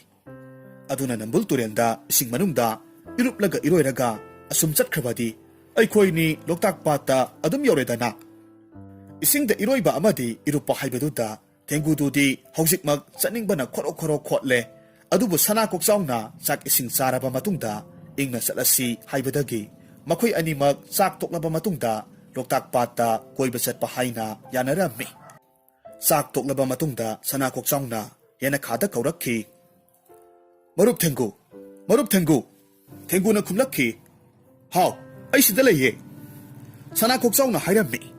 aikhoini chatpa yaradro thenguna yare hairami sana koksauna hairami marupti kari saraba thenguna khumlakhi aisu sidanaba afang ba khongbalu padagi saba tabani kaino masidagi di sana koksauna magi khang manungda thengu adubu hapchille aduga nambul turen ta na laklammi nambul turel hek yubagadi torbanda kumthare aduga thengu du thadoklammi thengu dubu isingda hek thadabagadi sana koksauna isorbu amuk hanna kurumjaraklammi adudagi di isorgi saktina mahaksu thengu amakhak olaba matungda turelda kumthakre masidagi di makhoi ani harauna ising manungduda hotuna iroirammi thenguna hanglakhi marup aikhoina chatori basibu kayam lapi haibano kadai da hana yongni sana koksauna khummi aikhoina sum iroiraga chatpa sida turel marinda ahan bada pisum adudagi di hiangthang adudagi di yanggoi maril mathangda loktak adum phangba yarani nangdi ising manungdadi yamna yangna iroiba ngamina ngamdadi kaino leibakta chatpadabu khutna khongna namduna chatpagi wani adusu yet oida yekna tingkhangna ikhoibu phagadaba lei lakpra haina kina yengbada kuibani ising manungdadi khong khut kauraga hotlaga ꯑꯩꯈꯣꯏꯁꯨ ꯌꯥꯝꯅ ꯊꯨꯅ ꯌꯥꯡꯅ ꯏꯔꯣꯏꯕ ꯉꯝꯃꯤꯅ ꯑꯗꯨꯅꯕꯨ ꯏꯁꯤꯡ ꯃꯅꯨꯡꯗ ꯑꯩꯈꯣꯏꯅ ꯉꯥ ꯆꯥꯛ ꯇꯥꯟꯅꯗꯨꯅ ꯐꯥꯕ ꯉꯝꯂꯤꯕꯅꯤ ꯇꯨꯔꯦꯜꯒꯤ ꯏꯁꯤꯡꯗ ꯆꯠꯀꯗꯧꯕꯗꯨꯅꯕꯨ ꯅꯪꯅ ꯑꯩꯉꯣꯟꯗ ꯂꯣꯛꯇꯥꯛ ꯆꯠꯂꯨꯁꯤ ꯍꯥꯏꯕꯗ ꯌꯥꯔꯤꯕꯅꯤ ꯅꯠꯇ꯭ꯔꯕꯗꯤ ꯀꯔꯝꯅ ꯆꯠꯇꯧꯔꯤꯕꯅꯣ ꯆꯨꯝꯃꯤꯅꯦꯍꯦ ꯁꯅꯥ ꯀꯣꯛꯆꯥꯎ ꯃꯈꯥ ꯇꯥꯔꯛꯈꯤ ꯑꯗꯣ ꯑꯩꯈꯣꯏꯅꯤ ꯇꯨꯔꯦꯜ ꯃꯔꯤꯜꯗ ꯆꯠꯄꯅꯤꯅ ꯆꯦꯛꯁꯤꯟꯅꯗꯤ ꯆꯠꯄ ꯇꯥꯔꯦꯀꯣ ꯀꯔꯤꯒꯤꯅꯣ ꯆꯦꯛꯁꯤꯟꯕ ꯍꯥꯏꯕꯕꯣ ꯍꯦꯔꯥ ꯇꯨꯔꯦꯜ ꯃꯔꯤꯜꯗ ꯆꯠꯄꯅꯤꯅ ꯈꯣꯏ ꯆꯣꯞꯄ ꯏꯜ ꯆꯤꯡꯕ ꯂꯨ ꯊꯨꯝꯕ ꯃꯌꯥꯝ ꯑꯃ ꯇꯧꯔꯝꯅꯤ ꯃꯌꯥꯝꯁꯤꯗꯒꯤ ꯏꯕꯥꯅꯤ ꯐꯥꯈꯤꯗꯅꯕ ꯆꯦꯛꯁꯤꯟꯕ ꯇꯥꯏ ꯍꯥꯏꯕꯅꯤꯗ ꯍꯥꯏꯔꯤꯃꯛꯇꯗ ꯊꯦꯡꯒꯨꯗꯨ ꯁꯅꯥ ꯀꯣꯛꯆꯥꯎꯒꯤ ꯃꯃꯥꯡꯗ ꯆꯥꯅꯅꯕ ꯃꯆꯤꯟꯖꯥꯛ ꯑꯃ ꯂꯦꯡ ꯆꯠꯄ ꯎꯗꯨꯅ ꯐꯥꯅꯅꯕ ꯍꯣꯠꯆꯤꯟꯈꯤꯒꯦ ꯇꯧꯏ ꯃꯗꯨ ꯎꯕꯗ ꯁꯅꯥ ꯀꯣꯛꯆꯥꯎꯅ ꯊꯦꯡꯒꯨꯗꯨꯒꯤ ꯃꯃꯩꯗ ꯂꯥꯝꯂꯝꯃꯤ ꯇꯥꯞ ꯐꯥꯔꯒ ꯁꯣꯏꯕ ꯇꯥꯔꯦ ꯍꯥꯏꯗꯨꯅ ꯊꯤꯡꯂꯝꯃꯤ ꯊꯦꯡꯒꯨꯅ ꯍꯥꯏꯔꯝꯃꯤ ꯀꯔꯤ ꯇꯧꯔꯕꯒꯦ ꯃꯔꯨꯞ ꯉꯥꯏꯈꯣꯅꯦꯍꯦ ꯁꯣꯏꯕ ꯇꯥꯔꯦꯅꯦ ꯅꯪꯕꯣ ꯈꯣꯏ ꯆꯣꯞꯂꯤꯕꯅꯤꯅꯦ ꯏꯁꯤꯡ ꯃꯊꯛꯇ ꯅꯪꯅꯗꯤ ꯑꯍꯥꯎꯕ ꯆꯤꯟꯖꯥꯛꯅꯤ ꯂꯦꯡꯂꯤꯕꯅꯤ ꯍꯥꯏꯗꯨꯅ ꯈꯜꯂꯤꯕꯗꯣ ꯈꯣꯏꯗ ꯂꯦꯡꯂꯒ ꯏꯁꯤꯡ ꯃꯅꯨꯡꯗ ꯊꯥꯗꯔꯛꯂꯤꯕꯅꯤꯅꯦ ꯇꯨ ꯈꯣꯏꯔꯤꯗꯨ ꯎꯗꯕ꯭ꯔꯥ ꯑꯁꯤ ꯍꯥꯏꯗꯨꯅ ꯁꯅꯥ ꯀꯣꯛꯆꯥꯎꯅ ꯊꯦꯡꯒꯨꯗꯨꯗ ꯌꯦꯡꯍꯜꯂꯤ ꯅꯪꯅ ꯈꯣꯏꯗꯨꯗ ꯂꯦꯡꯂꯤꯕ ꯑꯆꯥꯄꯣꯠꯇꯣ ꯍꯦꯛ ꯆꯥꯔꯨꯔꯕꯗꯤ ꯈꯣꯏꯗꯨ ꯅꯈꯅꯥꯎꯗ ꯆꯪꯈ꯭ꯔꯅꯤ ꯑꯗꯨꯒ ꯄꯟꯈ꯭ꯔꯅꯤ ꯑꯗꯨꯗꯒꯤꯗꯤ ꯅꯪ ꯑꯗꯨꯝ ꯈꯣꯏ ꯆꯣꯞꯄꯁꯤꯡꯗꯨꯅ ꯈꯣꯏ ꯆꯤꯡꯈꯠꯄꯗ ꯌꯥꯎꯔꯒ ꯐꯥꯈ꯭ꯔꯅꯤ ꯊꯦꯡꯒꯨꯅ ꯈꯨꯝꯃꯤ ꯁꯤꯔꯝꯅꯤꯗ ꯅꯪꯒ ꯆꯠꯃꯤꯟꯅꯔꯝꯗ꯭ꯔꯕꯗꯤ ꯑꯩ ꯉꯁꯤ ꯗꯁꯥ ꯇꯥꯔꯝꯅꯤꯗ ꯆꯥꯛ ꯏꯟꯁꯥꯡ ꯑꯍꯥꯎꯕ ꯃꯅꯝ ꯅꯝꯃꯤ ꯃꯔꯨꯞ ꯊꯦꯡꯒꯨ ꯅꯝꯃꯨꯅꯨ ꯑꯃꯨꯛ ꯆꯪꯁꯤꯜꯂꯨꯅꯨꯀꯣ ꯅꯥꯀꯟꯗ ꯁꯅꯥ ꯀꯣꯛꯆꯥꯎꯅ ꯀꯥꯎ ꯑꯃ ꯊꯨꯝꯂꯝꯕꯗꯨꯗ ꯎꯠꯂꯒ ꯍꯥꯏꯔꯛꯈꯤ ꯇꯨ ꯑꯁꯤꯅꯤ ꯀꯥꯎ ꯍꯥꯏꯕꯁꯦ ꯏꯁꯤꯡ ꯃꯅꯨꯡꯗ ꯎꯅꯥ ꯋꯥꯅꯥ ꯃꯔꯛꯇ ꯑꯆꯥ ꯑꯊꯛ ꯍꯥꯞꯂꯒ ꯉꯥ ꯃꯌꯥꯝ ꯑꯃ ꯆꯪꯂꯛꯅꯕ ꯊꯨꯝꯂꯤꯕꯅꯤ ꯅꯪꯅ ꯑꯆꯥ ꯑꯊꯛ ꯃꯅꯝ ꯅꯝꯃꯤ ꯍꯥꯏꯔꯤꯕꯗꯣ ꯑꯁꯤꯗꯒꯤ ꯑꯣꯏꯔꯝꯕ ꯌꯥꯏ ꯃꯁꯤꯗ ꯆꯪꯂꯨꯔꯕ ꯅꯪꯁꯨ ꯎꯁꯥ ꯋꯥꯁꯥ ꯃꯌꯥꯝꯗꯨꯅ ꯊꯣꯔꯛꯐꯝ ꯈꯪꯗꯗꯨꯅ ꯅꯀꯣꯛ ꯉꯥꯎꯈꯤꯗꯣꯏꯅꯤ ꯑꯗꯨꯗꯒꯤꯗꯤ ꯑꯗꯨꯝ ꯐꯥꯈ꯭ꯔꯅꯤ ꯉꯥꯏꯈꯣ ꯁꯣꯝꯗ ꯂꯥꯎ ꯑꯁꯤ ꯍꯥꯏꯗꯨꯅ ꯃꯈꯣꯏꯅꯤ ꯊꯩꯗꯣꯔꯛꯂꯝꯃꯤ ꯇꯨ ꯑꯥꯗꯒꯤ ꯁꯤꯅ ꯏꯟ ꯊꯥꯔꯤꯕꯅꯤ ꯑꯁꯨꯝꯅ ꯁꯅꯥ ꯀꯣꯛꯆꯥꯎꯅ ꯎꯠꯂꯝꯃꯤ ꯀꯗꯥꯏꯅꯣ ꯇꯨ ꯑꯥꯗꯒꯤꯁꯦ ꯋꯥ ꯃꯁꯦꯠ ꯑꯀꯣꯟꯕ ꯑꯃꯨꯕ ꯃꯔꯤ ꯂꯩꯔꯤꯕꯁꯦ ꯎꯕ꯭ꯔꯥ ꯎꯔꯦ ꯃꯁꯤꯅ ꯏꯟꯒꯤ ꯍꯪꯒꯦꯟꯅꯤ ꯃꯇꯣꯟꯗ ꯏꯟꯒꯤ ꯈꯣꯡꯁꯤ ꯌꯥꯎꯔꯝꯒꯅꯤ ꯂꯩꯃꯥꯏꯗ ꯊꯥꯗꯗꯨꯅ ꯊꯝꯂꯝꯕ ꯏꯟ ꯑꯁꯤꯅ ꯁꯣꯟꯒꯠꯂꯛꯄꯗ ꯏꯟꯗꯨꯒꯤ ꯃꯄꯥꯗ ꯂꯩꯔꯝꯕ ꯉꯥꯁꯤꯡ ꯂꯣꯏꯅꯃꯛ ꯑꯗꯨꯃꯛ ꯌꯥꯎꯈ꯭ꯔꯒꯗꯕꯅꯤ ꯍꯥꯏꯅꯔꯤꯉꯩ ꯇꯟꯖꯥꯗꯨꯗ ꯏꯟꯗු ꯃꯊꯛꯇꯨꯗꯒꯤ ꯁꯣꯟꯒꯠꯂꯛꯂꯝꯃꯤ ꯃꯈꯣꯏ ꯑꯅꯤꯅ ꯏꯟꯗꯨꯒꯤ ꯃꯇꯣꯟꯗ ꯏꯟꯗꯨꯅ ꯁꯣꯟꯒꯠꯈꯤꯕꯗꯨꯗ ꯉꯥ ꯃꯌꯥꯝ ꯆꯣꯡꯊꯣꯛꯄ ꯅꯪꯍꯧꯗꯅ ꯐ꯭ꯔꯤꯡ ꯆꯣꯡꯂꯒ ꯌꯥꯎꯈꯤꯕꯗꯨ ꯎꯍꯧꯔꯝꯃꯤ ꯊꯦꯡꯒꯨꯅ ꯍꯥꯏꯔꯝꯃꯤ ꯁꯅꯥ ꯀꯣꯛꯆꯥꯎ ꯅꯪꯁꯤ ꯌꯥꯝꯅ ꯁꯤꯡꯉꯤ ꯄꯨꯝꯅꯃꯛꯁꯤ ꯅꯪꯗꯤ ꯀꯔꯝꯃꯥꯏꯅ ꯈꯪꯂꯤꯕ ꯁꯅꯥ ꯀꯣꯛꯆꯥꯎꯅ ꯈꯨꯝꯃꯤ ꯑꯩꯈꯣই ꯏꯃꯥꯅ ꯇꯧꯕꯗꯒꯤ ꯈꯪꯂꯤꯕꯅꯤ ꯊꯦꯡꯒꯨꯅ ꯍꯥꯏꯔꯝꯃꯤ ꯑꯗꯣ ꯑꯇꯩ ꯆꯦꯛꯁꯤꯟꯒꯗꯕꯗꯤ ꯂꯩꯔꯤꯕ꯭ꯔꯥ ꯁꯅꯥ ꯀꯣꯛꯆꯥꯎꯅ ꯈꯨꯝꯃꯤ ꯑꯗꯒꯤꯗꯤ ꯇꯦꯈꯥꯎꯂꯨ ꯍꯥꯏꯗꯅ ꯑꯃꯁꯨ ꯂꯩꯌꯦ ꯃꯗꯨꯗꯤ ꯉꯥ ꯑꯆꯧ ꯑꯆꯧꯕ ꯅꯪ ꯑꯩꯒꯨꯝꯕꯁꯨ ꯆꯪꯕ ꯆꯟꯅꯕ ꯁꯥꯕ ꯂꯨꯅꯤ ꯂꯨ ꯃꯈꯜ ꯑꯁꯤꯗꯤ ꯃꯤ ꯐꯥꯎꯕ ꯆꯪꯕ ꯆꯜꯂꯤ ꯑꯗꯨꯕꯨ ꯊꯥꯛꯄꯗꯗꯤ ꯆꯦꯟꯊꯔꯛꯄ ꯏꯆꯦꯜꯗ ꯃꯥꯌꯣꯟ ꯑꯣꯜꯂꯒ ꯊꯝꯂꯒ ꯎꯁꯨꯛ ꯌꯩꯔꯒ ꯊꯝꯗꯧꯔꯤꯕꯅꯤ ꯊꯦꯡꯒꯨꯅ ꯍꯪꯉꯤ ꯀꯔꯤꯒꯤꯅꯣ ꯑꯗꯨꯗꯤ ꯁꯅꯥ ꯀꯣꯛꯆꯥꯎꯅ ꯈꯨꯝꯃꯤ ꯏꯁꯤꯡ ꯆꯥꯎꯕ ꯃꯇꯝꯗ ꯑꯀꯟꯕ ꯏꯔꯩ ꯆꯦꯟꯊꯔꯛꯄꯗ ꯏꯆꯦꯜꯗ ꯉꯥ ꯑꯆꯧ ꯑꯆꯧꯕꯁꯤꯡꯅ ꯍꯪꯒꯠꯅ ꯀꯥꯔꯛꯄꯗꯨꯗ ꯂꯨꯗꯨꯗ ꯆꯪꯂꯒ ꯐꯥꯅꯕꯅꯤ ꯆꯪꯕꯨ ꯆꯪꯈ꯭ꯔꯕ ꯊꯣꯔꯛꯄ ꯉꯝꯕꯒꯤ ꯋꯥꯗꯤ ꯁꯨꯛꯂꯩ ꯂꯩꯇ꯭ꯔꯦ ꯋꯥꯐꯝꯗꯨ ꯇꯥꯔꯨꯕꯗ ꯑꯁ꯭ꯋꯥꯏꯗ ꯑꯗꯨꯒꯨꯝꯕ ꯂꯨꯒ ꯂꯩꯔꯝꯒꯗ꯭ꯔꯥ ꯍꯥꯏꯗꯨꯅ ꯄꯥꯈꯠꯈꯤꯕꯗꯒꯤ ꯊꯦꯡꯒꯨꯗꯨ ꯀꯤꯔꯝꯃꯤ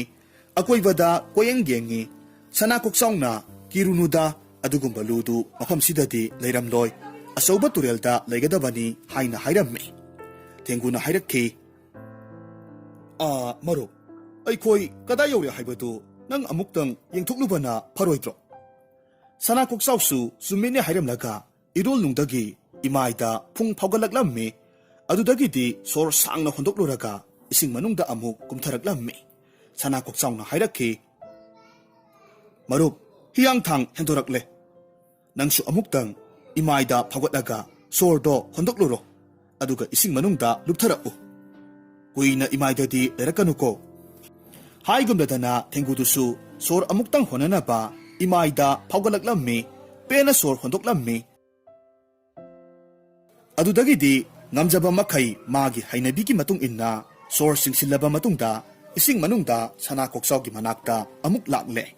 Tanjasida nakal amadagi Sanakoksaogi manakta ngasek mapi ama marumdagi onba kuidriba masa kharaga loinana mari lae. Sanakoksaona makoibu soidana magi marup Tengguna phaduna sathok bikrani khanbata lambi thatlaga amaromda chalhankre. Ngasidi mahakna apikpa jibasingdugi thawai kanbikre. Masigi matungda makoi ani ising manungduda phana yamna sangna asum laklammi ngaihak leiragadi yamna pakatna Tengguduna laurakhi. Sanakoksaw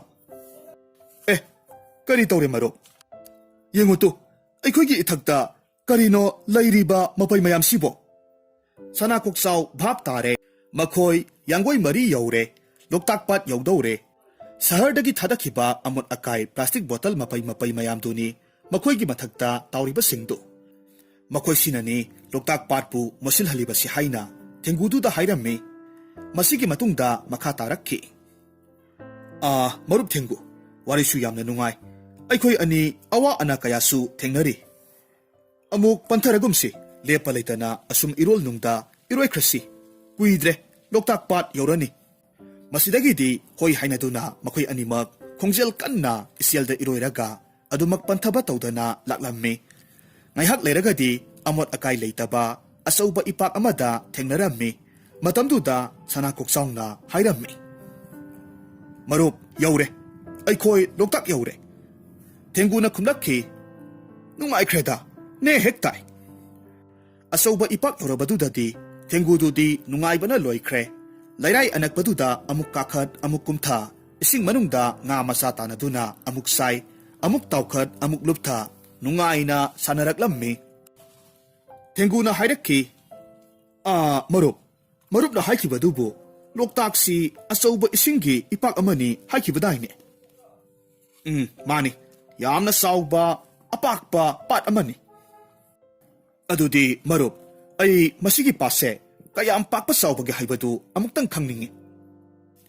Sanakoksaodu ngaihak khanjanay magi marup Tengguga makhoi anina iroiraga chatlabasu yamna kuina sangni. Loktak Pat sinba thungna satpa ngamloy.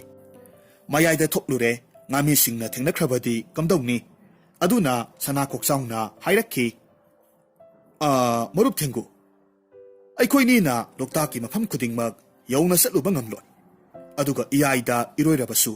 natai saroi. Aduna napi singnasu khara hauba lairai maya sidagi marupna imai thakta phagot piraga koirei leina kayam yamna pakpano haibadu khara yengu. Karigumba aikhoina lapna iroiduna chathokluraga ngak thingatana yengluba taragadi akoibada nga phaba mi singna laktana phabikhrabadi kamdongni. Phaba laklabadi haibaduta kibadagi Tenggudu lairai khara nakna Sanakoksaogi manakta changsilaklammi. Adudagi imai mathakta iroiraga mangaktu thingatuna koirei leina yengi. Masidi pakraba ipaknina. Kari-karino musimmuba asauba mapai mayam amasu lapna lengdana kullaga lairiba sibo. Leng chatpa napi asauba apakpa mayam amasulay imay asida. Ising manungda makhada lehauba Sanakoksaogi manakta chatlagi haiduna hek luptharakpa matamdadi ho ima haiduna Tenggudu yamna kina Sanakoksaogi manakta ipa pakatna parap thuna lakhi. Sanakoksaona hangi. Kaidore marup? Asauba nga amana aibu phagadawbagi tanarakle. Kadai. Tu asini saudra yengu. Asum haiduna ising manungdagi makhoi anigi mathakta asauba mami amana chatlibaduda taklammi. Asauba nga asigi masaygupsu namakaktamak pali. Ay siramnita. Masaygup namakaktan asina khaptuna asukanna iroiriba sini. Sanakoksaodu nokningba na loikre tapna Tenggududa hairammi. Marup kigano ibani na ising manungda lairingayda mathakta hi honbani. Marup, karino hi haibadi? Hi haibadi isingda tawraga satnabani. Nga phabi kayana, loktak mathakta nga phabada hi si sijinay. Hi amana imay thakta jiri chatpadu nangna ising makhadagi asauba nga zaw oiramgadra haina kibani.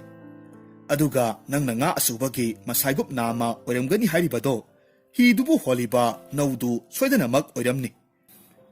Hi holiba miduna naudu ising manungda lupsilaga nakanda hi du honbada nangna makhadagi ngagi masaigup kum lengba adumaina khanduna kiba oiramni. Ihe kanana khangni adudi marup yengutu asi haiduna sana koksauna thengudubu isingda tawkhat halaga koina yenghalli athapada nupa nupi kayana hi holaga nga pharami thenguna hairammi. Marup hi honduna misina loktakta karamna nga phabage sana koksauna khummi karana hi holaga lang thai hi da lang kai karana khoisopi lung paiduna lung na nga asawada thilli hi mathaktagi nupi singna insu singi in palakpaduda thengududi kiduna sana koksaw ki manakta amuk naksilaklammi aduga hangi. Marup kari no hauriba napi singbising asibo saba yagadra? Sana koksaw na khummi atay napi singnang tanatana isingda sarang su hawi kambong su hawi haikrak su hawi nangna ising manungda napi singbi thatuna savada yenglaga sauko hairi maktada thengudu ok haiduna phullaga leibagi maong ama tawraklammi. Siba tarene marup nangbo asum haiduna sana koksauna thengudugi mayadu phaktoklaga yenglammi aduga makhanauda pallaga leiriba haikrak apumbadu chatoraklammi. Sana koksauna sauna hairakhi nate kari tobagino nangdi masi saruribadi? Kanana khangni mana angangba kupli tawbasi thatuna saringai manakta muri leibaduda saba yabra haiduna yosilubani adudagidi tingkhangsu palamle makusu kalamle ai phundunabu siramganita. Sana koksauna hairakhi ho makoise haikrak kawi loktakta yamna hawi loktak mapanda taba miyoisingna haikrak heklaga madu putoklaba matungda maku khoklaga manungda yawba matungto sanai kaithialdasu mi ataina sanaba yoli. Thenguna hairammi marup loktaksi kaya yamna lubage? Masi phut 8-9 luba mafamsu lei phut 15 luba mafamsu lei. Thenguna hairammi ngasai aina imai thakta phagatuna yengba musin muba saungna kunduna leiriba singdubu karino? Madu ithatni. Ithat haibadi karino? Loktak patta ithat kayam leibage? Ithat haibase singdum masa amani. Loktak mayayda ithat mari leye. Makhoidudi itingne, sendrane, thangane, karangne. Makhoy singsi haujikti mi loinamak khundare. Adudi sum satlaga yenglusira. Yengbalai nang phabikidra haina ai pakhatsai ko. Yengutu khoi choklibase asi haiduna turelda ukiba amamuk uhalli. Karino asidi ising manungda mari leiribasibo? Sana koksauna khummi masina lang thaklibani manakta sangjarunu nangsu tujakhini ko. Tu nahan turelda tauba adumaina in tharibasi ubra? Ure sida mongsung amasu leire changusira nga kharasu mari changkhre. Changlunu nangsu phabada yawkhrani ne.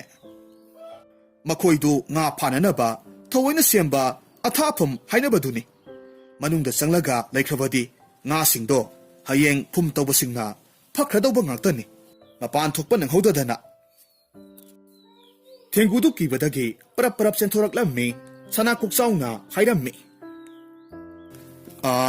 Aikhoigi loktakki nangna yamna ngakadaba ama leye. Thenguna khummi karino hayune? ꯁꯅꯥꯀꯣꯛꯆꯥꯎꯅ ꯍꯥꯏꯔꯝꯃꯤ꯫ ꯏꯁꯤꯡ ꯃꯊꯛꯇ ꯃꯤ ꯂꯩꯌꯦ꯫ ꯏꯁꯤꯡ ꯃꯊꯛꯇ ꯃꯤ ꯀꯃꯥꯏꯅ ꯂꯩꯔꯤꯕ? Two, ꯎꯔꯕ꯭ꯔꯥ? ꯑꯁꯨꯝꯅ ꯍꯥꯏꯗꯨꯅ ꯁꯅꯥꯀꯣꯛꯆꯥꯎꯅ ꯊꯦꯡꯒꯨ ꯑꯗꯨꯗ ꯏꯁꯤꯡ ꯃꯊꯛꯇ ꯐꯨꯝ ꯃꯄꯩ ꯂꯩꯔꯤꯕꯗꯨ ꯎꯠꯂꯝꯃꯤ꯫ ꯊꯦꯡꯒꯨꯅ ꯍꯥꯏꯔꯛꯈꯤ, ꯑꯁꯤꯗꯗꯤ ꯃꯤ ꯑꯃꯠꯇꯁꯨ ꯂꯩꯇꯦꯅ꯫ ꯁꯅꯥꯀꯣꯛꯆꯥꯎꯅ ꯇꯥꯛꯂꯝꯃꯤ, ꯑꯁꯤꯒꯨꯝꯕ ꯐꯨꯝ ꯃꯌꯥꯝ ꯑꯁꯤ ꯂꯣꯛꯇꯥꯛꯀꯤ ꯈꯥ ꯊꯪꯕ ꯃꯥꯏꯀꯩꯗꯗꯤ ꯌꯥꯝꯅ ꯂꯩ꯫ ꯑꯇꯥꯎꯕ ꯐꯨꯝꯁꯤꯡ ꯑꯁꯤ ꯈꯣꯝꯖꯤꯜꯂꯒ ꯃꯊꯛꯇ ꯃꯤꯁꯤꯡꯅ ꯌꯨꯝ ꯁꯦꯝꯂꯒ ꯂꯩꯗꯧꯔꯤꯕꯅꯤ꯫ ꯊꯦꯡꯒꯨꯅ ꯍꯥꯏꯔꯝꯃꯤ, ꯑꯗꯨꯗꯤ ꯑꯇꯥꯎꯕ ꯑꯣꯏꯔꯕꯗꯤ ꯅꯨꯡꯁꯤꯠꯅ ꯍꯨꯝꯗꯣꯛꯇ꯭ꯔꯥ? ꯁꯅꯥꯀꯣꯛꯆꯥꯎꯅ ꯈꯨꯝꯃꯤ, ꯍꯨꯝꯗꯣꯛꯇꯅꯕ ꯃꯤꯅ ꯂꯩꯕ ꯌꯥꯅꯅꯕ ꯐꯨꯝꯁꯤꯡꯁꯦ ꯎꯁꯨꯞ ꯌꯩꯗꯨꯅ ꯊꯧꯔꯤꯅ ꯐꯥꯗꯨꯅ ꯆꯦꯟꯗꯅꯕ ꯍꯣꯠꯅꯩ꯫ ꯂꯣꯛꯇꯥꯛꯇ ꯉꯥ ꯐꯥꯗꯨꯅ ꯄꯨꯟꯁꯤ ꯂꯦꯟꯕ ꯃꯤꯑꯣꯏ ꯀꯌꯥꯒꯤ ꯏꯃꯨꯡ ꯃꯅꯨꯡꯁꯤꯡꯗꯤ ꯑꯉꯥꯡ ꯌꯥꯎꯅ ꯐꯨꯝꯒꯤ ꯌꯨꯝꯗ ꯂꯩꯅꯩ꯫ ꯊꯦꯡꯒꯨꯅ ꯌꯦꯡꯅꯤꯡꯏ ꯍꯥꯏꯕꯗꯨꯗ ꯁꯅꯥꯀꯣꯛꯆꯥꯎꯅ ꯂꯥꯞꯅ ꯁꯦꯟꯗ꯭ꯔꯥ, ꯊꯥꯡꯒ, ꯀꯔꯥꯡ ꯑꯃꯁꯨꯡ ꯏꯊꯤꯡꯒꯤ ꯐꯖꯕ ꯌꯦꯡꯍꯜꯂꯤ꯫ ꯊꯦꯡꯒꯨꯅ ꯈꯜꯂꯤ, ꯑꯣ, ꯂꯣꯛꯇꯥꯛ ꯄꯥꯠ ꯑꯁꯤꯅ ꯑꯀꯣꯏꯕꯗ ꯈꯨꯟꯗꯥꯔꯤꯕ ꯃꯤꯑꯣꯏꯁꯤꯡ ꯑꯁꯤꯗ ꯀꯌꯥꯗ ꯀꯥꯟꯅꯕ ꯄꯤꯔꯤꯕ? ꯂꯣꯛꯇꯥꯛ ꯂꯩꯔꯝꯗ꯭ꯔꯕꯗꯤ ꯃꯈꯣꯏꯁꯤ ꯀꯝꯗꯧꯔꯝꯅꯤ? ꯃꯁꯤꯒꯤ ꯃꯇꯨꯡꯗ ꯊꯦꯡꯒꯨꯅ ꯑꯃꯨꯛ ꯍꯥꯏꯔꯝꯃꯤ, ꯃꯔꯨꯞꯅ ꯍꯥꯏꯕꯗꯨꯕꯨ ꯑꯇꯥꯎꯕ ꯐꯨꯝꯁꯤꯡꯁꯤꯒꯤ ꯃꯅꯨꯡꯗ ꯃꯤ ꯂꯩꯅꯩ ꯍꯥꯏꯕ ꯅꯠꯇ꯭ꯔꯅꯦ? ꯂꯩꯅꯩ꯫ ꯂꯣꯛꯇꯥꯛꯇ ꯉꯥ ꯐꯥꯗꯨꯅ ꯂꯩꯕ ꯃꯤꯑꯣꯏꯁꯤꯡꯗꯤ ꯐꯨꯝ ꯃꯊꯛꯇ ꯌꯨꯝ ꯁꯥꯔꯒ ꯃꯄꯨꯟꯁꯤ ꯂꯦꯜꯂꯤꯕꯅꯤ꯫ ꯊꯦꯡꯒꯨꯅ ꯍꯥꯏꯔꯝꯃꯤ, ꯌꯨꯝꯊꯛꯇꯗꯤ ꯀꯔꯤꯅ ꯀꯨꯞꯂꯤꯕ? ꯌꯨꯝꯒꯤ ꯌꯨꯝꯊꯛꯇꯗꯤ ꯇꯧ ꯁꯤꯡꯅꯥꯡꯁꯤꯡꯅ ꯀꯨꯞꯄꯤ, ꯐꯛꯂꯥꯡꯁꯨ ꯈꯥꯏ, ꯋꯥꯆꯦꯠ ꯁꯤꯖꯤꯟꯅꯔꯒ ꯈꯥꯔꯤꯕꯅꯤ꯫ ꯊꯦꯡꯒꯨꯅ ꯍꯥꯏꯔꯛꯈꯤ, ꯐꯨꯝ ꯃꯊꯛꯇꯨꯗꯤ ꯏꯃꯨꯡ ꯑꯣꯏꯅꯕ꯭ꯔꯥ? ꯃꯊꯛꯇ ꯐꯛꯂꯣꯡ ꯊꯥꯔꯒ ꯋꯥ ꯁꯤꯡꯎꯠꯅ ꯐꯥꯏ꯫ ꯆꯥꯛ ꯊꯣꯡꯅꯅꯕ, ꯉꯥ ꯌꯥꯏꯅꯅꯕ ꯂꯩꯔꯪ-ꯀꯥꯁꯨ ꯁꯦꯝꯃꯤ꯫ ꯇꯨꯝꯐꯝꯗꯤ? ꯇꯨꯝꯐꯝꯗꯤ ꯃꯊꯛꯇ ꯋꯥꯒꯤ ꯀꯥꯡꯊꯣꯜ ꯁꯦꯝꯃꯤ, ꯋꯥꯆꯦꯠꯀ ꯀꯔꯤꯒ ꯇꯧꯔꯒ, ꯑꯗꯨꯒ ꯐꯤ ꯊꯥꯖꯤꯜꯂꯒ ꯃꯣꯟꯅꯅꯕ ꯁꯦꯝꯅꯩ꯫ ꯑꯣ, ꯑꯗꯣ ꯃꯔꯨꯞ, ꯑꯩ ꯐꯨꯝꯒꯤ ꯏꯃꯨꯡ ꯑꯃꯠꯇ ꯌꯥꯝꯅ ꯌꯦꯡꯅꯤꯡꯉꯦ꯫ ꯐꯨꯝꯁꯨ ꯑꯃꯨꯛꯇ ꯇꯣꯡꯗ꯭ꯔꯤ, ꯇꯣꯡꯅꯤꯡꯉꯦ꯫ ꯐꯔꯦ ꯐꯔꯦ꯫ ꯑꯁꯨꯝꯅ ꯍꯥꯏꯅꯗꯨꯅ ꯁꯅꯥꯀꯣꯛꯆꯥꯎ ꯃꯈꯣꯏ ꯑꯅꯤ ꯑꯅꯛꯄꯗ ꯎꯕ ꯐꯨꯝ ꯑꯃꯗ ꯌꯨꯝ ꯑꯃ ꯇꯝꯅ ꯂꯥꯛꯂꯝꯃꯤ꯫ ꯉꯥꯏꯈꯣ ꯃꯔꯨꯞ, ꯑꯩ ꯌꯨꯝ ꯃꯅꯨꯡꯗ ꯃꯤ ꯂꯩꯕ꯭ꯔꯥ ꯍꯥꯟꯅ ꯌꯦꯡꯒꯦ꯫ ꯁꯅꯥꯀꯣꯛꯆꯥꯎꯅ ꯌꯨꯝꯗꯨꯒꯤ ꯆꯪꯐꯝ ꯃꯅꯥꯛꯇꯨꯗꯒꯤ ꯃꯀꯣꯛꯇꯨ ꯈꯖꯤꯛꯇꯪ ꯂꯤꯠꯈꯠꯂꯝꯃꯤ꯫ ꯑꯗꯨꯒ ꯌꯦꯡꯕ ꯃꯇꯝꯗꯗꯤ ꯌꯨꯝꯗꯨꯒꯤ ꯃꯅꯨꯡꯗ ꯀꯅꯥꯁꯨ ꯂꯩꯕ ꯎꯔꯝꯗꯦ꯫ ꯃꯁꯤꯗꯒꯤ ꯃꯍꯥꯛꯅ ꯍꯥꯏꯔꯛꯈꯤ, ꯑꯣ ꯃꯔꯨꯞ, ꯂꯥꯛꯑꯣ꯫ ꯃꯈꯣꯏ ꯑꯅꯤꯃꯛ ꯏꯁꯤꯡꯗꯒꯤ ꯐꯨꯝ ꯑꯗꯨꯗ ꯀꯥꯈꯠꯂꯛꯂꯒ ꯀꯣꯌꯦꯡ ꯌꯦꯡꯉꯤ꯫ ꯐꯨꯝ ꯑꯗꯨꯗ ꯂꯩꯔꯝꯕ ꯃꯄꯨꯗꯨ ꯉꯥ ꯐꯥꯕ ꯆꯠꯈꯤꯕ ꯃꯥꯜꯂꯤ꯫ ꯏꯃꯨꯡꯗ ꯂꯩꯔꯪ ꯂꯩꯔꯝꯃꯤ, ꯉꯥ ꯌꯥꯏꯅꯕ ꯈꯔꯥꯏ ꯂꯩꯔꯝꯃꯤ, ꯋꯥꯆꯦꯠꯀꯤ ꯐꯃꯨꯡꯗꯨꯗ ꯐꯤꯔꯣꯜ ꯈꯔꯁꯨ ꯂꯩꯔꯝꯃꯤ, ꯆꯥꯛ ꯏꯁꯤꯡ ꯊꯣꯡꯗꯨꯅ ꯆꯥꯕꯒꯤ ꯆꯐꯨ ꯎꯌꯥꯟꯁꯨ ꯂꯩꯔꯝꯃꯤ꯫ ꯇꯥꯟꯖꯥꯗꯨꯗ ꯀꯗꯣꯝꯗꯒꯤꯅꯣ ꯈꯪꯍꯧꯗꯅ ꯑꯀꯟꯕ ꯅꯨꯡꯁꯤꯠ ꯑꯃꯈꯛ ꯍꯨꯝꯂꯛꯂꯝꯃꯤ꯫ ꯃꯗꯨꯗ ꯐꯨꯝꯗꯨ ꯅꯣꯝꯂꯤ ꯅꯣꯝꯂꯤ ꯇꯧꯔꯛꯈꯤ꯫ ꯊꯦꯡꯒꯨꯅ ꯍꯥꯏꯔꯝꯃꯤ, ꯃꯁꯤꯗꯤ ꯇꯣꯡꯕ ꯌꯥꯝꯅ ꯅꯨꯡꯉꯥꯏꯕ ꯖꯥꯠꯅꯤꯗꯅ꯫ ꯃꯇꯧ ꯑꯁꯨꯝꯅ ꯉꯁꯤꯗꯤ ꯃꯍꯥꯛ ꯂꯣꯛꯇꯥꯛꯇ ꯂꯩꯕ ꯐꯨꯝ ꯇꯣꯡꯕ ꯐꯪꯂꯦ꯫ ꯁꯅꯥꯀꯣꯛꯆꯥꯎꯅ ꯊꯦꯡꯒꯨꯗꯨꯗ ꯍꯪꯉꯤ, ꯑꯁꯤꯗꯒꯤ ꯋꯥꯅ ꯁꯥꯕ ꯄꯣꯂꯥꯡꯈꯣꯛꯁꯤꯡ ꯑꯁꯤꯗ ꯌꯥꯜꯂꯤꯕꯁꯤꯡꯁꯦ ꯀꯔꯤꯅꯣ ꯈꯪꯕ꯭ꯔꯥ? ꯈꯪꯗꯦ꯫ ꯃꯁꯦ ꯑꯃꯅ ꯏꯟꯅꯤ, ꯑꯃꯅ ꯂꯥꯡꯅꯤ꯫ ꯏꯁꯤꯡ ꯃꯅꯨꯡꯗ ꯊꯥꯛꯂꯨꯕꯗꯒꯤ ꯀꯪꯅꯅꯕ ꯅꯨꯡꯁꯥꯗ ꯐꯧꯔꯤꯕꯅꯤ꯫ ꯏꯟꯒ ꯂꯥꯡꯒ ꯄꯜꯂꯛꯄꯗꯨꯗ ꯊꯦꯡꯒꯨꯗꯨꯗꯤ ꯅꯪꯍꯧꯔꯔꯣꯏ ꯍꯥꯏꯕꯒꯤ ꯃꯇꯥꯒꯨꯝ ꯀꯤꯕꯗꯒꯤ ꯏꯁꯤꯡꯗ ꯆꯨꯞ ꯂꯨꯞꯊꯈ꯭ꯔꯦ꯫ ꯁꯅꯥꯀꯣꯛꯆꯥꯎꯅ ꯂꯥꯎꯔꯛꯂꯝꯃꯤ, ꯉꯥꯏꯈꯣꯅꯦꯍꯦ, ꯑꯩ ꯌꯥꯎꯔꯤꯕꯁꯤꯗꯤ ꯀꯔꯤꯁꯨ ꯇꯧꯔꯣꯏꯅꯦꯍꯦ꯫ ꯋꯥꯔꯤꯁꯤ ꯌꯥꯝꯅ ꯁꯥꯡꯕꯅ ꯃꯔꯝ ꯑꯣꯏꯔꯒ ꯑꯍꯥꯟꯕ ꯁꯔꯨꯛ ꯃꯁꯤꯗ ꯂꯣꯏꯁꯤꯟꯖꯒꯦ꯫ ꯑꯔꯣꯏꯕ ꯁꯔꯨꯛ ꯃꯊꯪ ꯑꯃꯨꯛ ꯉꯥꯏꯃꯤꯟꯅꯁꯤ꯫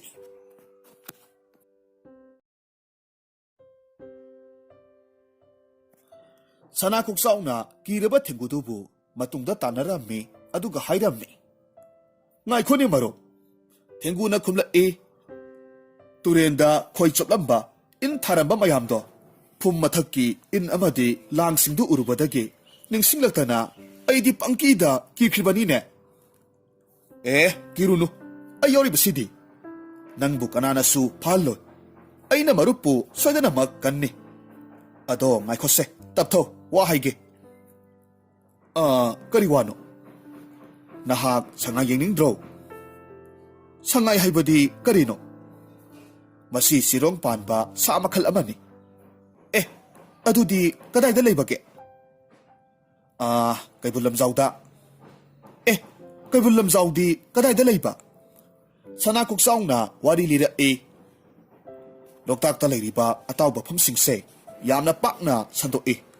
Loktak ki makarom thangba saruksing asidadi amuk kahena pakna sando Mapam asidadi ataw bapam singse ising kang thaba matamda laybakta napsilaga lay. Aduga ising amuk chawkhalakpa matamdadi laybakta gi amuk tawkhalak Sumayna phumdi singna tawkhalakta na layriba mapamse kay Bulamzaw kawi. Aduga atawba phumdi sida layba sa amagi mamingni sangay hairiba se. Atawba phumdi duda sangay mathanta laybra. Sangay sulay atay kharsa amadi lamok na sigbasu layda. Ado sangay di kari sabage. Sangay na khwaidagi pamna sabasi kambong mana anobani. Adudi makoydi atawba phum mathakta chenbada makhongdu puthadra. Puthade. Isorna makoygi khongsa singdu phum mathakta chatbada khongsa singdu netharakpa matamda phandok halaktuna irai laina phum mathakta chen chongduna sanaba ngammi. Sangay hairiba sa makhalse prithibigi mafam ataida phangde. Aikoygi Kay Bulamzawda khakta phangi. Kay Bulamzawbu sangaygi leiphamni haidana ngak sankibadagi atawba phum haina khangnarabane. Adudi aikoi sangay yengusi marup. Ay sangay se yamna yengningi. Asumna thenguna taksilak ammi. Pare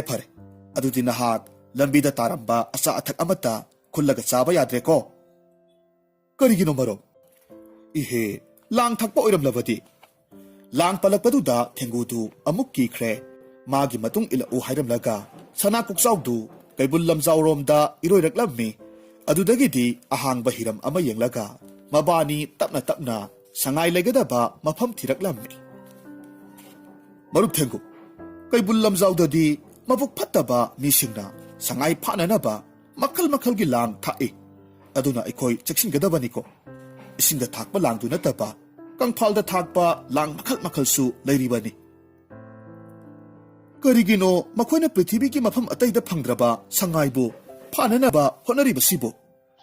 Makoy mabuk yamna phatte sangaybu nusidabagini. Sangaybu kananaba honagadabani. Sana kuksawna khummi. Aduni maru. Ngaiko. Tu aswayda tawmarak asida sangay ama makhong makhut prang kauraga layre. Maru kari dawribano magisibo siba tare. Magise langda thure. Makhong asida thawri amana kanna pullaga thambadongna tawribasini. Manakta sangsilaklaga yengluba kadadi manakta sangay masa amasu mongsong marakta kullaga layrammi. Mama sangayduna tawpham khangdana pring songbaduda masu tingak yenglaga layrammi. Thenguna hanglakhi. Kamayna tawni? Sana kuksawna khummi. Aina thadokani. Kamayna thadokadaba? Ay tawge yengu.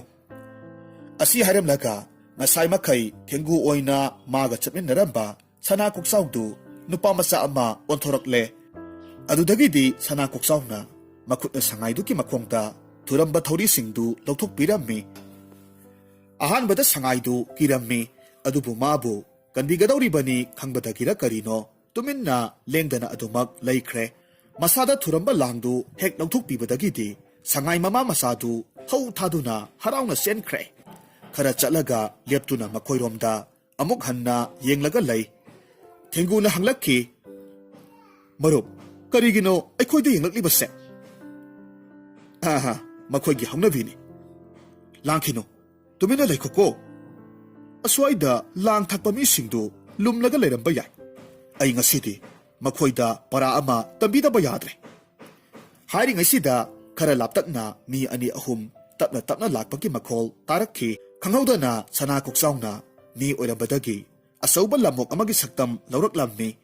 Adudagidi lakliba nipa ahumdubu nakanda thindukliba asawba maya aniduna ꯊꯤꯟꯗꯠꯇꯨꯅ ꯍꯥꯠꯂꯒꯦ ꯃꯇꯥꯒꯨꯝ ꯑꯗꯨꯛꯀꯤ ꯃꯇꯤꯛ ꯀꯟꯅ ꯅꯨꯄꯥꯁꯤꯡꯗꯨꯒꯤ ꯃꯅꯥꯛ ꯇꯝꯅ ꯍꯣꯠꯆꯤꯟꯈ꯭ꯔꯦ꯫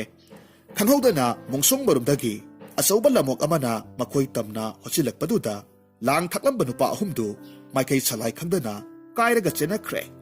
ꯇꯥꯟꯅꯕ ꯐꯪꯗ꯭ꯔꯕꯗ ꯁꯅꯥ ꯀꯣꯛꯆꯥꯎꯁꯨ ꯍꯜꯂꯛꯂꯦ꯫ ꯍꯜꯂꯛꯂꯒ ꯊꯦꯡꯒꯨꯅ ꯁꯅꯥ ꯀꯣꯛꯆꯥꯎꯗ ꯃꯇꯧ ꯀꯔꯝꯅ ꯃꯥꯅ ꯃꯤ ꯑꯣꯜꯂꯤꯕꯅꯣ, ꯃꯤꯗꯒꯤ ꯑꯃꯨꯛ ꯂꯝꯑꯣꯛ ꯑꯣꯟꯕ ꯉꯝꯂꯤꯕꯅꯣ ꯍꯥꯏꯅ ꯍꯪꯂꯝꯃꯤ꯫ ꯁꯅꯥ ꯀꯣꯛꯆꯥꯎꯅ ꯑꯃꯨꯛ ꯍꯟꯅ ꯊꯦꯡꯒꯨꯗꯨꯗ ꯃꯍꯥꯛꯅ ꯏꯁꯣꯔꯕꯨ ꯃꯕꯨꯛꯆꯦꯜ ꯁꯦꯡꯅ ꯅꯤꯡꯖꯕꯗꯒꯤ ꯏꯁꯣꯔꯅ ꯃꯉꯣꯟꯗ ꯃꯤꯒꯤ ꯃꯇꯦꯡ ꯄꯥꯡꯅꯕꯒꯤꯗꯃꯛ ꯑꯣꯟꯅꯤꯡꯕ ꯁꯛꯇꯝ ꯑꯣꯟꯕ ꯉꯝꯕ, ꯇꯣꯈꯥꯏ ꯇꯣꯈꯥꯏꯕ ꯖꯤꯕꯁꯤꯡꯒꯤ ꯃꯔꯣꯜ ꯈꯪꯅꯅꯕ ꯁꯛꯇꯤ ꯄꯤꯕ ꯑꯁꯤꯅꯆꯤꯡꯕꯒꯤ ꯋꯥꯔꯤ ꯄꯨꯝꯅꯃꯛ ꯁꯨꯒꯥꯏꯅ ꯇꯝꯂꯝꯃꯤ꯫ ꯃꯁꯤꯒꯤ ꯃꯇꯨꯡꯗ ꯍꯥꯏꯔꯛꯈꯤ, ꯃꯔꯨꯞ ꯊꯦꯡꯒꯨ, ꯏꯕꯥꯅꯤ ꯍꯜꯂꯁꯤ꯫ ꯅꯪ ꯀꯩꯕꯨꯜ ꯂꯝꯖꯥꯎꯒꯤ ꯁꯉꯥꯏꯁꯨ ꯌꯦꯡꯂꯦ, ꯂꯣꯛꯇꯥꯛꯁꯨ ꯌꯦꯡꯂꯦ, ꯌꯨꯝꯗ ꯍꯟꯕꯗ ꯊꯦꯡꯂꯅꯤ꯫ ꯃꯔꯨꯞ, ꯍꯟꯕꯗꯤ ꯀꯔꯝꯅ ꯍꯟꯅꯤ? ꯉꯁꯥꯏ ꯑꯩꯈꯣꯏꯅ ꯂꯥꯛꯄꯗꯣ ꯇꯨꯔꯦꯜ ꯃꯔꯤꯜꯗꯨꯗ ꯑꯗꯨꯝ ꯍꯟꯈꯤꯒꯗꯕꯅꯤ꯫ ꯃꯔꯨꯞ, ꯑꯩꯗꯤ ꯅꯪꯕꯨ ꯌꯥꯎꯔꯕꯗꯤ ꯀꯅꯥꯃꯠꯇꯕꯨ ꯀꯤꯕꯤꯗꯦ꯫ ꯑꯗꯨꯗꯒꯤꯗꯤ ꯃꯈꯣꯏ ꯑꯅꯤꯗꯨ ꯀꯩꯕꯨꯜ ꯂꯝꯖꯥꯎꯔꯣꯝꯗꯒꯤ ꯂꯣꯛꯇꯥꯛꯂꯣꯝ ꯇꯝꯅ ꯂꯥꯛꯂꯝꯃꯤ꯫ ꯑꯗꯨꯗꯒꯤꯗꯤ ꯑꯃꯨꯛ ꯅꯝꯕꯨꯜ ꯇꯨꯔꯦꯜ ꯃꯔꯤꯟꯗ ꯍꯥꯏꯒꯠꯂꯛꯂꯦ꯫ ꯃꯌꯨꯝ ꯇꯝꯅ ꯌꯧꯅꯕ ꯂꯥꯛꯄꯗ ꯁꯅꯥ ꯀꯣꯛꯆꯥꯎꯅ ꯊꯦꯡꯒꯨꯗꯨꯗ ꯃꯃꯥꯅ ꯃꯉꯣꯟꯗ ꯂꯤꯕꯤꯈꯤꯕ ꯅꯝꯕꯨꯜ ꯇꯨꯔꯦꯜꯗ ꯃꯤꯁꯤꯡꯅ ꯃꯃꯥꯡꯉꯩꯗ ꯑꯔꯥꯞ ꯑꯔꯥꯞꯄ ꯃꯐꯝꯗꯒꯤ ꯍꯤꯕꯣꯠ ꯊꯟꯅ ꯊꯟꯅ ꯍꯥꯞꯂꯒ ꯆꯐꯨ ꯑꯃꯗꯤ ꯏꯅꯆꯤꯡꯕ ꯌꯣꯟꯅꯅꯕ ꯄꯨꯈꯠꯂꯛꯈꯤꯕꯒꯤ ꯋꯥꯔꯤꯗꯨ ꯂꯤꯔꯒ ꯇꯥꯍꯜꯂꯝꯃꯤ꯫ ꯋꯥꯔꯤ ꯁꯥꯅ ꯁꯥꯅ ꯑꯁꯨꯝ ꯂꯥꯛꯄꯅ ꯃꯈꯣꯏꯅꯤ ꯍꯧꯖꯤꯛꯇꯤ ꯀꯩꯁꯥꯝꯄꯥꯠ ꯊꯣꯡ ꯌꯧꯁꯤꯜꯂꯛꯂꯦ꯫ ꯍꯥꯟꯅꯒꯤ ꯃꯇꯧꯒꯨꯝ ꯁꯅꯥ ꯀꯣꯛꯆꯥꯎꯅ ꯃꯤ ꯑꯣꯜꯂꯒ ꯊꯦꯡꯒꯨꯗꯨꯕꯨ ꯈꯥꯎ ꯃꯅꯨꯡꯗ ꯍꯥꯞꯆꯤꯜꯂꯦ꯫ ꯃꯌꯨꯝ ꯇꯥꯅ ꯂꯥꯛꯂꯦ꯫ ꯃꯌꯨꯝ ꯌꯧꯔꯒꯗꯤ ꯃꯔꯨꯞꯁꯨ ꯄꯣꯊꯥꯔꯨꯔꯣ ꯍꯥꯏꯅ ꯊꯦꯡꯒꯨꯗꯨꯕꯨ ꯌꯦꯅꯈꯥꯒꯤ ꯈꯣꯡꯕꯥꯜꯗꯨꯗ ꯊꯥꯗꯣꯛꯈ꯭ꯔꯦ꯫ ꯃꯍꯥꯛꯁꯨ ꯃꯃꯥꯕꯨ ꯑꯁ꯭ꯋꯥꯏꯐꯥꯎ ꯆꯠꯊꯣꯛꯈꯤꯕ ꯑꯣꯏꯔꯝꯒꯅꯤ ꯈꯟꯗꯨꯅ ꯍꯜꯂꯛꯄ ꯉꯥꯏꯔꯝꯃꯤ꯫ ꯃꯊꯪꯒꯤ ꯅꯨꯃꯤꯠꯅꯤ ꯁꯅꯥ ꯀꯣꯛꯆꯥꯎꯒꯤ ꯃꯃꯥꯅ ꯑꯌꯨꯛꯀꯤ ꯙꯨꯞ ꯊꯥꯎꯃꯩ ꯊꯥꯗꯨꯅ ꯂꯥꯏ ꯈꯨꯔꯨꯝꯕ ꯂꯣꯏꯔꯕ ꯃꯇꯨꯡꯗ ꯀꯧꯔꯛꯂꯝꯃꯤ꯫ ꯑꯣ ꯏꯕꯨꯡꯉꯣ! ꯁꯅꯥ ꯀꯣꯛꯆꯥꯎꯁꯨ ꯌꯥꯍꯧꯗꯨꯅ ꯑꯌꯨꯛꯀꯤ ꯃꯃꯥꯏ ꯃꯃꯤꯠ ꯇꯥꯊꯣꯛꯂꯗꯨꯅ ꯆꯔꯥ ꯋꯥꯟꯕ ꯍꯦꯛ ꯂꯣꯏꯕꯒꯤ ꯃꯇꯝ ꯊꯣꯛꯂꯨꯗꯨꯅ ꯈꯨꯝꯂꯛꯂꯝꯃꯤ꯫ ꯏꯃꯥ, ꯀꯔꯤ ꯍꯥꯏꯕꯒꯦ? ꯂꯥꯛꯑꯣ ꯂꯥꯛꯑꯣ, ꯏꯃꯥ ꯋꯥ ꯍꯥꯏꯒꯦ꯫ ꯁꯅꯥ ꯀꯣꯛꯆꯥꯎꯁꯨ ꯃꯥꯡꯒꯣꯟꯗ ꯊꯣꯔꯛꯇꯨꯅ ꯃꯃꯥꯒꯤ ꯃꯅꯥꯛꯇ ꯐꯝꯊꯔꯛꯂꯝꯃꯤ꯫ ꯃꯃꯥꯅ ꯍꯪꯂꯛꯈꯤ, ꯅꯠꯇꯦ, ꯅꯪꯕꯨ ꯉꯔꯥꯡ ꯀꯗꯥꯏꯗ ꯆꯠꯂꯨꯔꯕꯒꯦꯅꯦ? ꯏꯃꯥ, ꯑꯩ ꯉꯔꯥꯡꯁꯦ ꯏꯃꯥꯗ ꯍꯥꯏꯔꯝꯕ ꯀꯥꯎꯔꯦ꯫ ꯏꯃꯥꯕꯨ ꯌꯥꯝꯅ ꯀꯨꯏꯅꯗꯤ ꯉꯥꯏꯔꯝꯕꯅꯤ꯫ ꯑꯗꯨꯗ ꯑꯩꯒꯤ ꯃꯔꯨꯞꯅ ꯆꯠꯂꯁꯤ ꯍꯥꯏꯅ ꯀꯟꯅ ꯇꯛꯁꯤꯜꯂꯛꯄ ꯑꯗꯨꯗ ꯍꯜꯂꯛꯂꯒ ꯀꯣꯟꯅ ꯇꯝꯂꯒꯦ ꯈꯟꯗꯨꯅ ꯑꯗꯨꯝ ꯆꯠꯂꯕ꯫ ꯅꯣꯏ ꯄꯥꯕꯨꯡꯅꯁꯨ ꯅꯪꯕꯨ ꯌꯥꯝꯅ ꯍꯪꯕꯅꯤ꯫ ꯏꯃꯥ, ꯑꯩ ꯂꯝ ꯍꯦꯟꯕꯗꯤ ꯅꯠꯆꯗꯦ, ꯄꯥꯕꯨꯡꯗꯁꯨ ꯈꯔ ꯇꯝꯕꯤꯌꯨ꯫ ꯈꯔ ꯊꯦꯡꯗꯣꯛꯈ꯭ꯔꯦ ꯍꯜꯂꯛꯄꯗ꯫ ꯑꯁꯤ ꯍꯥꯏꯔꯒ ꯉꯔꯥꯡ ꯃꯥꯒꯤ ꯃꯔꯨꯞ ꯊꯦꯡꯒꯨꯒ ꯅꯝꯕꯨꯜ ꯇꯨꯔꯦꯜ ꯃꯔꯤꯟꯗ ꯆꯠꯂꯒ ꯂꯣꯛꯇꯥꯛꯇ ꯀꯣꯏꯔꯨꯕ, ꯁꯉꯥꯏ ꯌꯦꯡꯂꯛꯄ ꯑꯁꯤꯅꯆꯤꯡꯕꯒꯤ ꯋꯥꯔꯤꯗꯨ ꯁꯤꯠ ꯅꯥꯟꯅ ꯇꯝꯃꯤ꯫ ꯁꯅꯥ ꯀꯣꯛꯆꯥꯎꯒꯤ ꯃꯃꯥꯅꯁꯨ ꯃꯍꯥꯛꯀꯤ ꯃꯆꯥꯅꯨꯄꯥꯁꯤ ꯄꯤꯛꯂꯤꯉꯩ ꯃꯇꯝꯗꯒꯤ ꯃꯕꯨꯛ ꯁꯦꯡꯕ, ꯑꯣꯏꯗꯕ ꯉꯥꯡꯕ ꯌꯥꯗꯕ, ꯇꯣꯜꯂ ꯇꯥꯔꯕ ꯖꯤꯕꯁꯤꯡꯕꯨ ꯅꯨꯡꯁꯤꯕ, ꯃꯈꯣꯏꯕꯨ ꯂꯨꯅ ꯇꯧꯕꯤꯕ, ꯃꯈꯣꯏꯒꯤ ꯃꯇꯦꯡ ꯄꯥꯡꯅꯤꯡꯕꯒꯤ ꯋꯥꯈꯜꯂꯣꯟ ꯂꯩ ꯍꯥꯏꯕꯗꯨ ꯃꯨꯟꯅ ꯈꯪꯉꯤ꯫ ꯂꯣꯏꯅꯅ ꯁꯅꯥ ꯀꯣꯛꯆꯥꯎꯗꯤ ꯏꯁꯣꯔꯒꯤ ꯊꯧꯖꯥꯜꯗꯒꯤ ꯑꯣꯅꯤꯡꯕ ꯁꯛꯂꯣꯟ ꯂꯧꯕ ꯉꯝꯕ, ꯖꯤꯕ ꯑꯇꯩꯒꯤ ꯃꯔꯣꯜ ꯈꯪꯕ ꯉꯝꯕꯒꯤ ꯁꯛꯇꯤ ꯂꯩ ꯍꯥꯏꯕꯁꯤꯁꯨ ꯃꯨꯟꯅ ꯈꯪꯂꯝꯃꯤ꯫ ꯁꯅꯥ ꯀꯣꯛꯆꯥꯎꯅ ꯑꯔꯥꯞꯄ ꯃꯐꯝꯗ ꯆꯠꯈ꯭ꯔꯕꯁꯨ ꯃꯉꯣꯟꯗ ꯀꯔꯤꯁꯨ ꯑꯁꯣꯏ ꯑꯉꯥꯝ ꯊꯣꯛꯂꯣꯏ ꯍꯥꯏꯕꯁꯤꯁꯨ ꯊꯥꯖꯔꯝꯃꯤ꯫ ꯑꯗꯨꯕꯨ ꯃꯃꯥ ꯑꯃ ꯑꯣꯏꯅ ꯁꯅꯥ ꯀꯣꯛꯆꯥꯎꯗ ꯃꯃꯥ ꯃꯄꯥꯒꯤ ꯑꯌꯥꯕ ꯌꯥꯎꯗꯅ ꯀꯩꯗꯧꯉꯩꯗꯁꯨ ꯂꯥꯞꯅ ꯈꯛ ꯆꯠꯊꯣꯛꯂꯣꯏꯗꯕꯅꯤ ꯍꯥꯏꯅ ꯑꯃꯨꯛꯀ ꯍꯥꯏꯔꯝꯃꯤ꯫ ꯇꯥꯟꯖꯥ ꯑꯗꯨꯗ ꯁꯅꯥ ꯀꯣꯛꯆꯥꯎꯅ ꯂꯣꯏꯖꯕ ꯍꯨꯏ ꯑꯗꯨꯁꯨ ꯃꯈꯣꯏꯒꯤ ꯃꯈꯥ ꯊꯪꯕ ꯌꯦꯅꯈꯥꯔꯣꯝꯗꯒꯤ ꯁꯅꯥ ꯀꯣꯛꯆꯥꯎꯕꯨ ꯎꯕꯗꯨꯗ ꯃꯃꯩ ꯍꯥꯏꯔ ꯍꯥꯏꯔꯒ ꯊꯣꯔꯛꯂꯝꯃꯤ꯫ ꯇꯨ ꯙ꯭ꯔꯨꯕꯤꯁꯦ, ꯉꯔꯥꯡ ꯅꯪ ꯎꯗꯕꯗꯒꯤ ꯑꯃꯗ ꯑꯃꯨꯛ ꯆꯠ ꯑꯃꯗ ꯑꯃꯨꯛ ꯆꯠ ꯅꯪꯕꯨ ꯀꯣꯏꯊꯤ ꯊꯤꯕꯗ ꯉꯥꯎꯆꯠꯅꯔꯕꯅꯤ꯫ ꯁꯅꯥ ꯀꯣꯛꯆꯥꯎꯅ ꯅꯨꯡꯁꯤꯅ ꯃꯥꯒꯤ ꯍꯨꯏꯗꯨ ꯀꯧꯔꯝꯃꯤ꯫ ꯃꯉꯣꯟꯗ ꯃꯅꯝ ꯁꯨꯠ ꯅꯝꯂꯒ ꯍꯨꯏꯗꯨꯁꯨ ꯁꯅꯥ ꯀꯣꯛꯆꯥꯎꯒꯤ ꯃꯅꯥꯛꯇ ꯉꯥꯊꯨ ꯊꯦꯡꯊꯨꯔꯗꯨꯅ ꯀꯨꯟꯊꯔꯛꯂꯝꯃꯤ꯫ ꯃꯃꯥꯅ ꯍꯪꯂꯛꯏ, ꯅꯪꯒꯤ ꯃꯔꯨꯞ ꯊꯦꯡꯒꯨꯗꯨꯗꯤ ꯀꯗꯥꯏꯗ ꯂꯩꯕ? ꯏꯃꯥ, ꯑꯋꯥꯡꯒꯤ ꯌꯦꯅꯈꯥꯒꯤ ꯈꯣꯡꯕꯥꯜ ꯄꯔꯤꯡ ꯃꯆꯥꯗꯨꯗ ꯂꯩꯕꯅꯤ꯫ ꯃꯥꯗꯤ ꯀꯔꯤ ꯀꯔꯤ ꯆꯥꯔꯝꯂꯅꯤ? ꯏꯁꯤꯡ ꯃꯅꯨꯡꯗ ꯐꯪꯕ ꯉꯥ ꯃꯆꯥ, ꯊꯔꯣꯏ ꯑꯁꯤꯅꯆꯤꯡꯕ ꯆꯥꯔꯝꯅꯤ꯫ ꯃꯅꯥ ꯃꯁꯤꯡꯁꯨ ꯆꯥꯕ ꯍꯩ꯫ ꯐꯔꯦ ꯐꯔꯦ ꯏꯕꯨꯡꯉꯣ, ꯉꯁꯤꯗꯤ ꯂꯥꯞꯅ ꯆꯠꯈ꯭ꯔꯅꯨꯀꯣ꯫ swayda asum sanaro imungi thabak inkhang losilukhe asi hairam laga sana koksaw gi mama du imung sangkhre sana koksaw na mama hek chat khibagadi yana khada khongbal manakta lepnaga kaurammi marup thengu mangak thindoktu na lairaida nusayaram badagi thengu na khumla e marup ai sida leye marup ngasidi aikhoi gi sumang do oina sanarasi asi hairaga sana koksaw na thengu dubu yana khadagi sumang tamna makutna pamlaga puthok pirakle sumang da hek thadokpaga thengu adusu aswai phawbadang chatke haiduna makhong ne mamangi masa sagal ani ne leibakta hotuna khara lengpa hek horakpa matam adwaida sana koksaw gi hui aduna thengu du da yenglaga changsilaklaga khongduna changsilaklammi karino jiba amana haiphet lengba ubaduda hui du di yamna ngakna thengu aduda changsilaklaga manam namme thengu duna hui du da ngakna yengkhalakhe kari jibano masibo ba men hek tadaba makai huiduna hek changsilakpaga manak yoromdaida thengu dugi mangaksu makhongsu masa sagalsu loinamak pulap masa manungda singsinkhre adudagi di nungdongna lengdana adumak laikhre huidu ngakpana kham thengkhre masibu kaino ne he haiduna khumangna changsilaga thengu du da thenglammi manam amuk namme thengu du sukleng lengkhidre sana koksauna thengu du da hairamme marup aigi huini karisu tawroi kiruganu thengu du di sana koksauna phana hairabasu tumena adumak lengdana lei sana koksauna magi huida khangalage haiduna thengu du bu mathak makha onthok e mathak makha hek onthokpada thengu du gi makhong mangak mamangi sagal thupchin duna leiribadu yenghalli huiduna ngangla duna thengu du gi manak aduda adum leiramme hando uhaiba yadre sana koksauna thengu du bu amuk sumna onthok piraga karisu kirunu hairamme huidudasu drubi masi aigi marupni karimata toganu haina huiduda makokta pop tharaga nungsina nanbirami adu phawbada huidudi mangak no tharaga kullaga thengu aduda adumak yenglamme adum nganglamme sana koksauna drubi nang marupu sanglammo ai magi asapot imungdagi lokthok lukhige hairagi imungda sangkhre tanza aduda mamit haiphet usilubada thengguduna mangak thendoraklaga huidugi mana aduda tap laktuna khangsing singi matamaduda huidu kweng haina hairamlaga yana kharomda hanna yenglamda adumak senkhre sana koksauna hek thorakpaga tan chanaruduna thengududa hangi kari tawre marup nangi huise nungsiduna manada aina siktuna sanabanida ngasai mana ai ubada khongkhibado kamdawi ningonda kihan khodana moina ingonda karisu tawba ngamoidabada sana koksawdu nokthoraklammi thengu amanabu masadu tasillaga laikhrabadi magi maku athabaduda jiba amatanasu sikpa ngamloi marup ngasidi aikhoini koithoklagumsi masi saro imana kaitheldagi lairakpa kabok aphabani asi haidona kabok khara tharaga thamlammi masigi matungda yana kharomda amuk thadokkhre marup aisu sak sarukhige asumna hairaga sana koksawdu imung sangkhre thenguna haihowi aisu ngarang tharoi tapta na chasinbadagi tumdri ponida lambu lamde nangi huidu khangnido hek ngausinabada mamaida laktoide aidi asumna numit simasu haukhre mathangi numitni sana koksawna mamada kaura ima sana koksawgi mamasu ayukki mangonda dhup thangoi thaduna lai khurumba loibagi tanja thokluduna khumlaklammi kari haibage kari tawrabage ngasidi ai mahabali chatluge kaidauba lai khurumba kana chatmenaga tawriba marup thenguga nabani khaktaro hoi ima kaisu tawroida phare atai da amuk chatlunu ko chatloye ima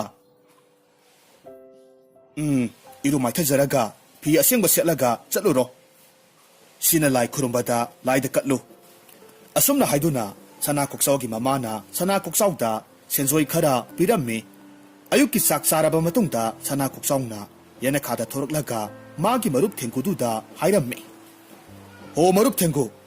ꯉꯁꯤꯗꯤ ꯑꯩꯈꯣꯏꯅꯤ ꯌꯥꯝꯅ ꯅꯨꯡꯉꯥꯏꯕ ꯃꯐꯝ ꯑꯃꯗ ꯆꯠꯂꯨꯁꯤ." "ꯃꯔꯨꯞ, ꯀꯗꯥꯏꯗꯅꯣ?" "ꯃꯍꯥꯕꯂꯤꯗ." "ꯃꯍꯥꯕꯂꯤ ꯍꯥꯏꯕꯗꯤ ꯀꯗꯥꯏꯗꯅꯣ?" "ꯏꯅꯛ ꯅꯛꯏꯗ, ꯑꯩꯈꯣꯏ ꯁꯤꯗꯒꯤ ꯌꯥꯝꯅ ꯂꯥꯞꯇꯦ." "ꯑꯣ, ꯃꯍꯥꯕꯂꯤꯗꯗꯤ ꯀꯔꯤ ꯀꯔꯤ ꯂꯩꯕꯒꯦ?" "ꯃꯐꯝꯗꯨꯗ ꯎ ꯑꯆꯧ ꯑꯆꯧꯕ ꯍꯧꯋꯤ, ꯐꯖꯈ꯭ꯔꯕ ꯑꯁꯪꯕ ꯎꯃꯪ ꯑꯃ ꯂꯩ." "ꯑꯗꯨꯇꯔꯥ?" "ꯅꯠꯇꯦ, ꯃꯌꯥꯝꯅ ꯂꯥꯏ ꯈꯨꯔꯨꯝꯅꯕ ꯂꯥꯏꯁꯪ ꯑꯃꯁꯨ ꯂꯩ. ꯏꯕꯥꯅꯤꯁꯨ ꯍꯣꯔꯦꯟ ꯂꯥꯏ ꯈꯨꯔꯨꯝꯗꯣꯏꯅꯤ." "ꯑꯗꯨꯅ ꯂꯣꯏꯔꯕ꯭ꯔꯥ?" "ꯂꯣꯏꯗ꯭ꯔꯤ. ꯎꯃꯪꯗꯨꯗ ꯌꯣꯡ ꯃꯌꯥꯝꯁꯨ ꯂꯩꯔꯤꯕꯅꯤ." "ꯌꯣꯡ ꯍꯥꯏꯕ?" "ꯄꯨꯈ꯭ꯔꯤꯗꯤ ꯂꯩꯇ꯭ꯔꯣ?" "ꯀꯔꯤꯒꯤ ꯂꯩꯇꯅꯤ, ꯂꯩ." "ꯑꯩꯗꯤ ꯌꯣꯡ ꯍꯥꯏꯕꯗꯣ ꯌꯥꯝꯅ ꯌꯦꯡꯅꯤꯡꯉꯦ." ꯌꯣꯡ ꯍꯥꯏꯕꯕꯨ ꯀꯔꯤꯅꯣ ꯈꯪꯅꯤꯡꯕꯅ ꯂꯣꯏꯔꯕ ꯊꯦꯡꯒꯨ ꯑꯗꯨꯅ ꯍꯧꯖꯤꯛꯃꯛ ꯆꯠꯄ ꯌꯥꯔꯕ꯭ꯔꯥ ꯍꯥꯏꯅ ꯍꯪꯂꯛꯄꯗꯒꯤꯗꯤ ꯁꯅꯥ ꯀꯣꯛꯆꯥꯎꯅ ꯃꯥꯒꯤ ꯃꯔꯨꯞ ꯊꯦꯡꯒꯨꯗꯨ ꯈꯥꯎ ꯑꯃꯗ ꯍꯥꯞꯆꯤꯜꯂꯦ꯫ ꯑꯗꯨꯗꯒꯤꯗꯤ "ꯏꯃꯥ, ꯑꯩꯈꯣꯏ ꯆꯠꯂꯨꯈꯤꯒꯦ" ꯍꯥꯏꯅ ꯃꯃꯥꯗ ꯍꯥꯏꯔꯝꯂꯕ ꯃꯇꯨꯡ ꯃꯍꯥꯕꯂꯤ ꯇꯝꯅ ꯃꯈꯣꯡꯅ ꯂꯥꯛꯂꯦ꯫ ꯃꯥꯒꯤ ꯃꯔꯨꯞ ꯊꯦꯡꯒꯨ ꯌꯥꯎꯕ ꯈꯥꯎꯗꯨ ꯅꯥꯀꯟꯗ ꯌꯥꯜꯂꯒ ꯁꯅꯥ ꯀꯣꯛꯆꯥꯎꯗꯨ ꯇꯞꯅ ꯇꯞꯅ ꯂꯝꯕꯤꯒꯤ ꯆꯤꯗꯥꯏꯗ ꯑꯁꯨꯝ ꯂꯥꯛꯄꯅ ꯀꯩꯁꯥꯝꯄꯥꯠ ꯊꯣꯡ ꯂꯥꯟꯊꯣꯔꯛꯂꯦ, ꯅꯤꯇꯥꯏ ꯄꯥꯠꯆꯨꯊꯦꯛ ꯍꯦꯟꯗꯣꯔꯛꯂꯦ꯫ ꯑꯗꯨꯗꯒꯤꯗꯤ ꯁꯟꯖꯦꯟ ꯊꯣꯡ ꯂꯥꯜꯂꯒ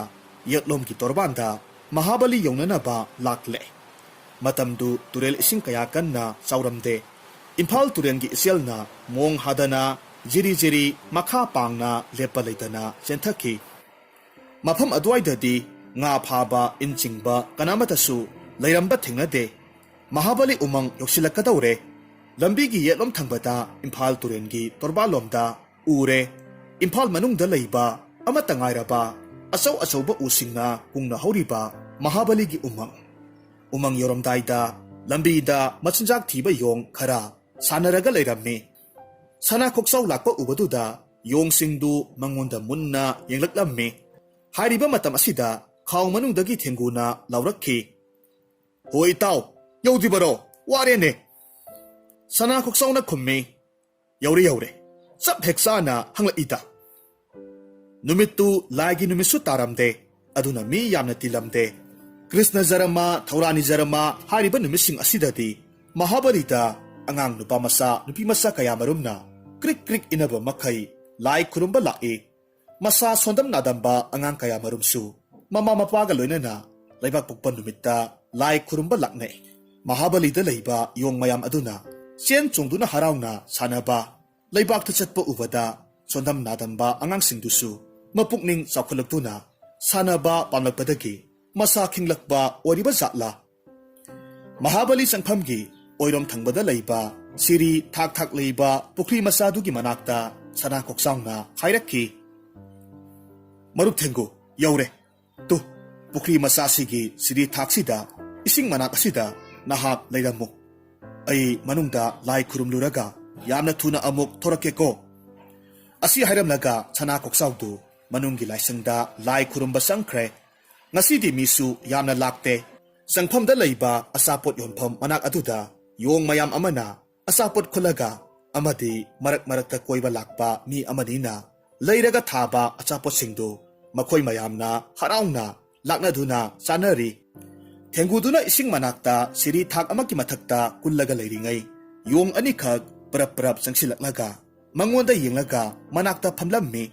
ꯊꯦꯡꯒꯨꯅ ꯈꯜꯂꯤ, ꯀꯔꯤ ꯇꯧꯔꯛꯀꯗꯧꯔꯤꯕ ꯖꯥꯠꯅꯣ ꯃꯈꯣꯏ ꯑꯅꯤꯒꯤꯁꯤꯕꯣ? ꯈꯠꯅꯕ ꯍꯧꯔꯛꯀꯗꯧꯔꯤꯕ꯭ꯔꯥ?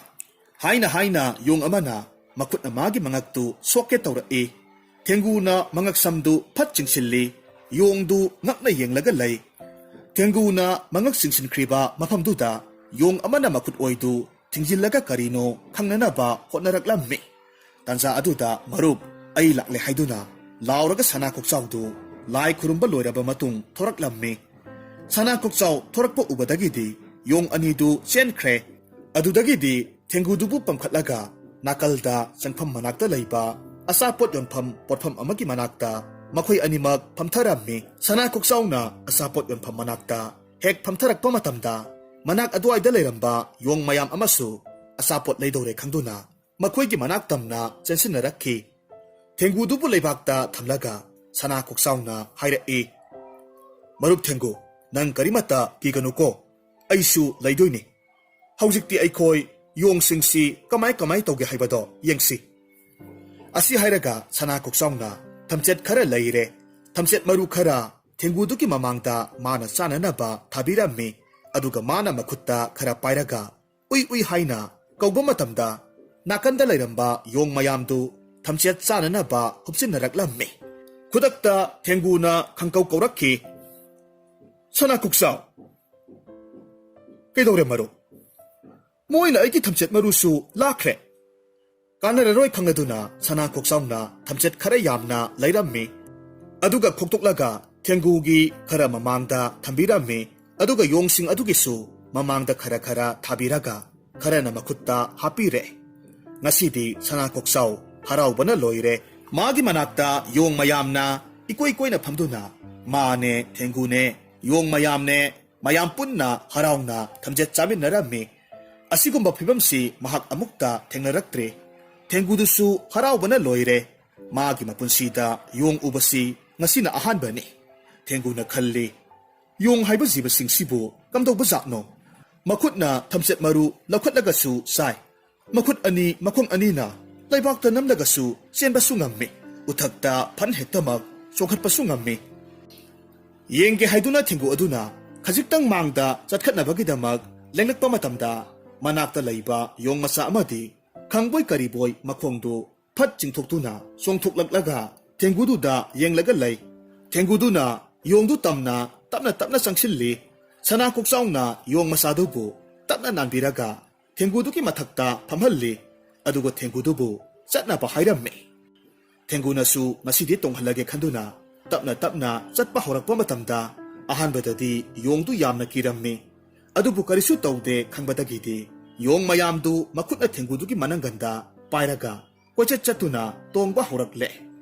ꯌꯣꯡ ꯑꯃꯅ ꯑꯗꯨꯃꯥꯏꯅ ꯊꯦꯡꯒꯨꯒꯤ ꯃꯅꯪꯒꯟꯗ ꯇꯣꯡꯂꯒ ꯆꯠꯄꯗꯨ ꯎꯕꯗꯒꯤꯗꯤ ꯑꯇꯩ ꯌꯣꯡꯁꯨ ꯇꯣꯡꯒꯦ ꯍꯥꯏꯗꯨꯅ ꯑꯃꯅ ꯑꯃꯕꯨ ꯆꯤꯡꯊꯅꯔꯝꯃꯤ꯫ ꯃꯈꯣꯏ ꯃꯌꯥꯝ ꯍꯔꯥꯎꯅ ꯊꯦꯡꯒꯨꯗꯨꯒ ꯅꯨꯡꯉꯥꯏꯅ ꯀꯣꯏꯆꯠ ꯆꯠꯇꯨꯅ ꯇꯣꯡꯂꯒ ꯁꯥꯟꯅꯔꯝꯃꯤ꯫ ꯁꯅꯥ ꯀꯣꯛꯆꯥꯎꯁꯨ ꯅꯣꯛꯆꯔꯝꯃꯤ꯫ ꯇꯣꯈꯥꯏꯕ ꯖꯤꯕ ꯑꯣꯏꯔꯕꯁꯨ ꯃꯈꯣꯏ ꯃꯁꯦꯜ ꯀꯌꯥꯗ ꯅꯨꯡꯉꯥꯏꯅ ꯍꯔꯥꯎ ꯇꯌꯥꯝꯅ ꯂꯩꯃꯤꯟꯅꯗꯨꯅ ꯁꯥꯟꯅꯃꯤꯟꯅꯩ꯫ ꯃꯍꯥꯛꯇꯤ ꯑꯁꯤꯒꯨꯝꯕ ꯃꯇꯧꯁꯤ ꯌꯥꯝꯅ ꯄꯥꯝꯖꯩ꯫ ꯉꯥꯏꯍꯥꯛ ꯂꯩꯔꯒꯗꯤ ꯊꯦꯡꯒꯨꯅ ꯍꯥꯏꯔꯛꯈꯤ, ꯁꯅꯥ ꯀꯣꯛꯆꯥꯎ, ꯑꯩ ꯋꯥꯔꯦ, ꯑꯃꯨꯛ ꯄꯣꯊꯥꯔꯒꯦ꯫ ꯑꯗꯨꯕꯨ ꯊꯦꯡꯒꯨꯗꯨꯒꯤ ꯃꯅꯪꯒꯟꯗ ꯇꯣꯡꯕ ꯌꯣꯡ ꯑꯃꯗꯤ ꯑꯃꯨꯛ ꯀꯨꯝꯊꯧ ꯍꯥꯏꯕ ꯌꯥꯗ꯭ꯔꯦ, ꯑꯗꯨꯃꯛ ꯇꯣꯡꯂꯒ ꯂꯩꯔꯦ꯫ ꯁꯅꯥ ꯀꯣꯛꯆꯥꯎꯅ ꯃꯈꯨꯕꯥꯛꯇ ꯊꯝꯆꯦꯠ ꯃꯔꯨ ꯈꯔ ꯍꯥꯞꯂꯒ ꯀꯧꯕ ꯃꯇꯝꯗ ꯌꯣꯡꯗꯨ ꯊꯦꯡꯒꯨꯗꯨꯒꯤ ꯃꯅꯪꯒꯟꯗꯒꯤ ꯐꯟ ꯆꯣꯡꯊꯔꯛꯂꯝꯃꯤ꯫ ꯑꯗꯨꯒ ꯂꯧꯔꯝꯃꯤ꯫ ꯇꯥꯟꯖꯥꯗꯨꯗ ꯊꯦꯡꯒꯨꯗꯨ ꯃꯈꯣꯡ ꯃꯈꯨꯠ ꯃꯉꯛꯁꯝ ꯐꯠ ꯆꯤꯡꯁꯤꯜꯂꯒ ꯋꯥꯏꯍꯦ ꯍꯥꯏꯗꯨꯅ ꯎꯇꯨꯞ ꯇꯥꯕꯒꯨꯝꯅ ꯇꯥꯔꯒ ꯂꯩꯊꯣꯛꯈ꯭ꯔꯦ꯫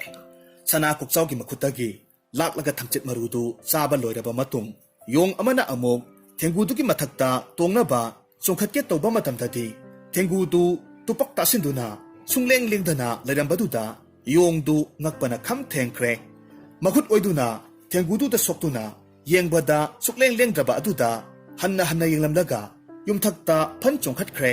ꯑꯃꯗ ꯑꯃꯨꯛ ꯆꯦꯟꯈ꯭ꯔꯦ꯫ ꯊꯦꯡꯒꯨꯅ ꯀꯧꯔꯛꯈꯤ,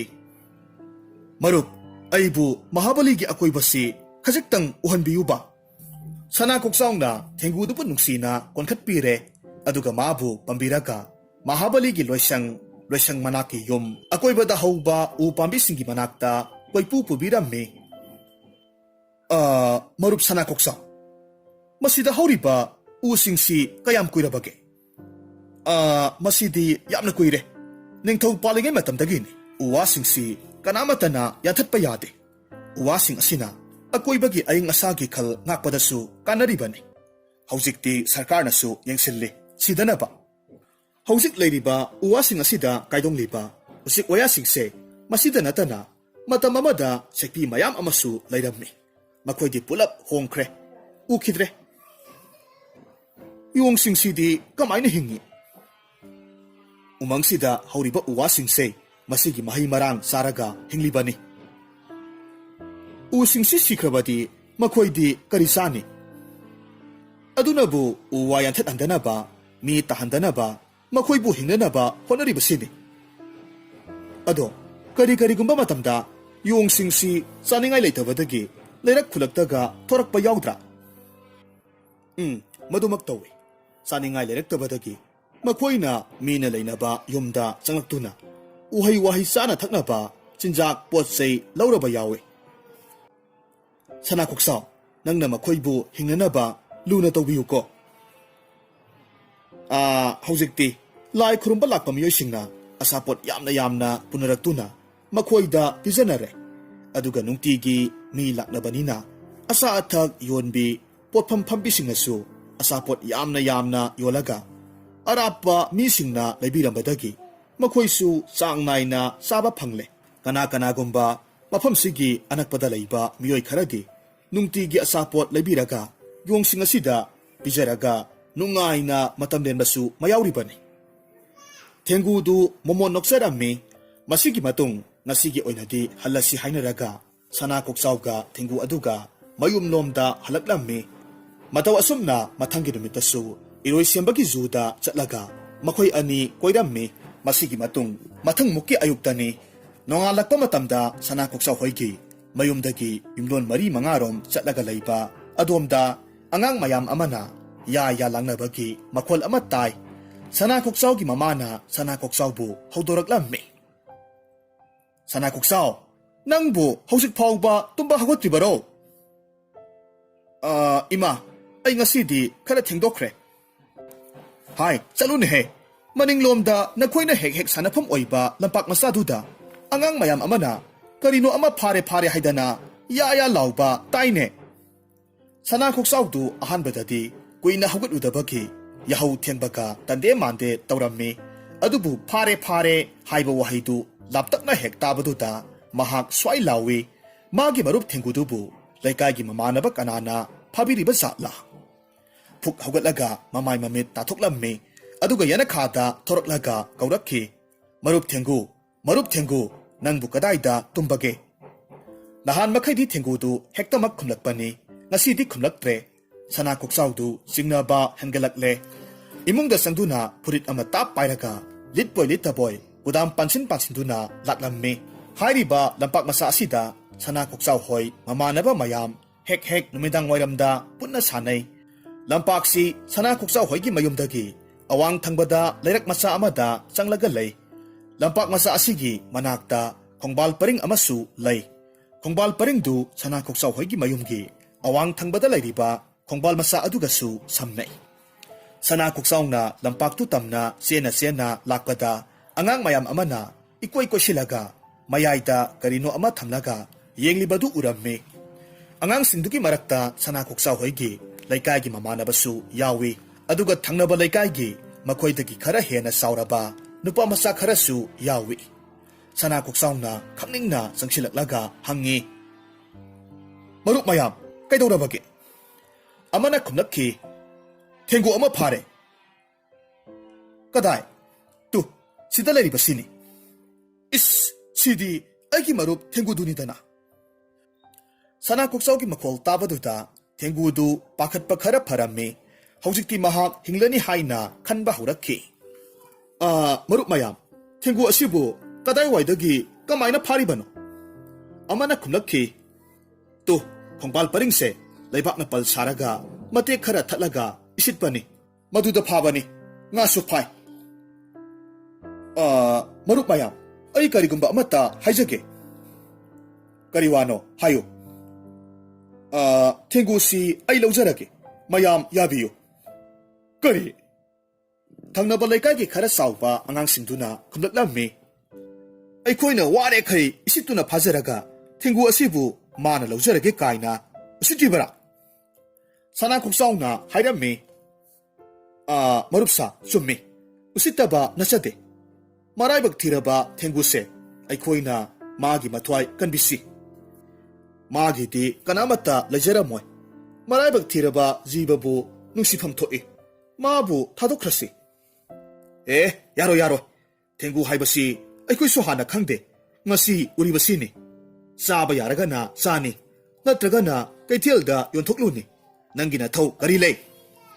ꯃꯇꯧ ꯑꯁꯨꯝꯅ ꯈꯔ ꯆꯥꯎꯕ ꯑꯉꯥꯡꯁꯤꯡ ꯑꯗꯨꯒ ꯃꯔꯩ ꯇꯧꯅꯔꯛꯈꯤ꯫ ꯃꯔꯨꯞꯁꯥ, ꯑꯩꯕꯨ ꯊꯥꯖꯕꯤꯌꯨ꯫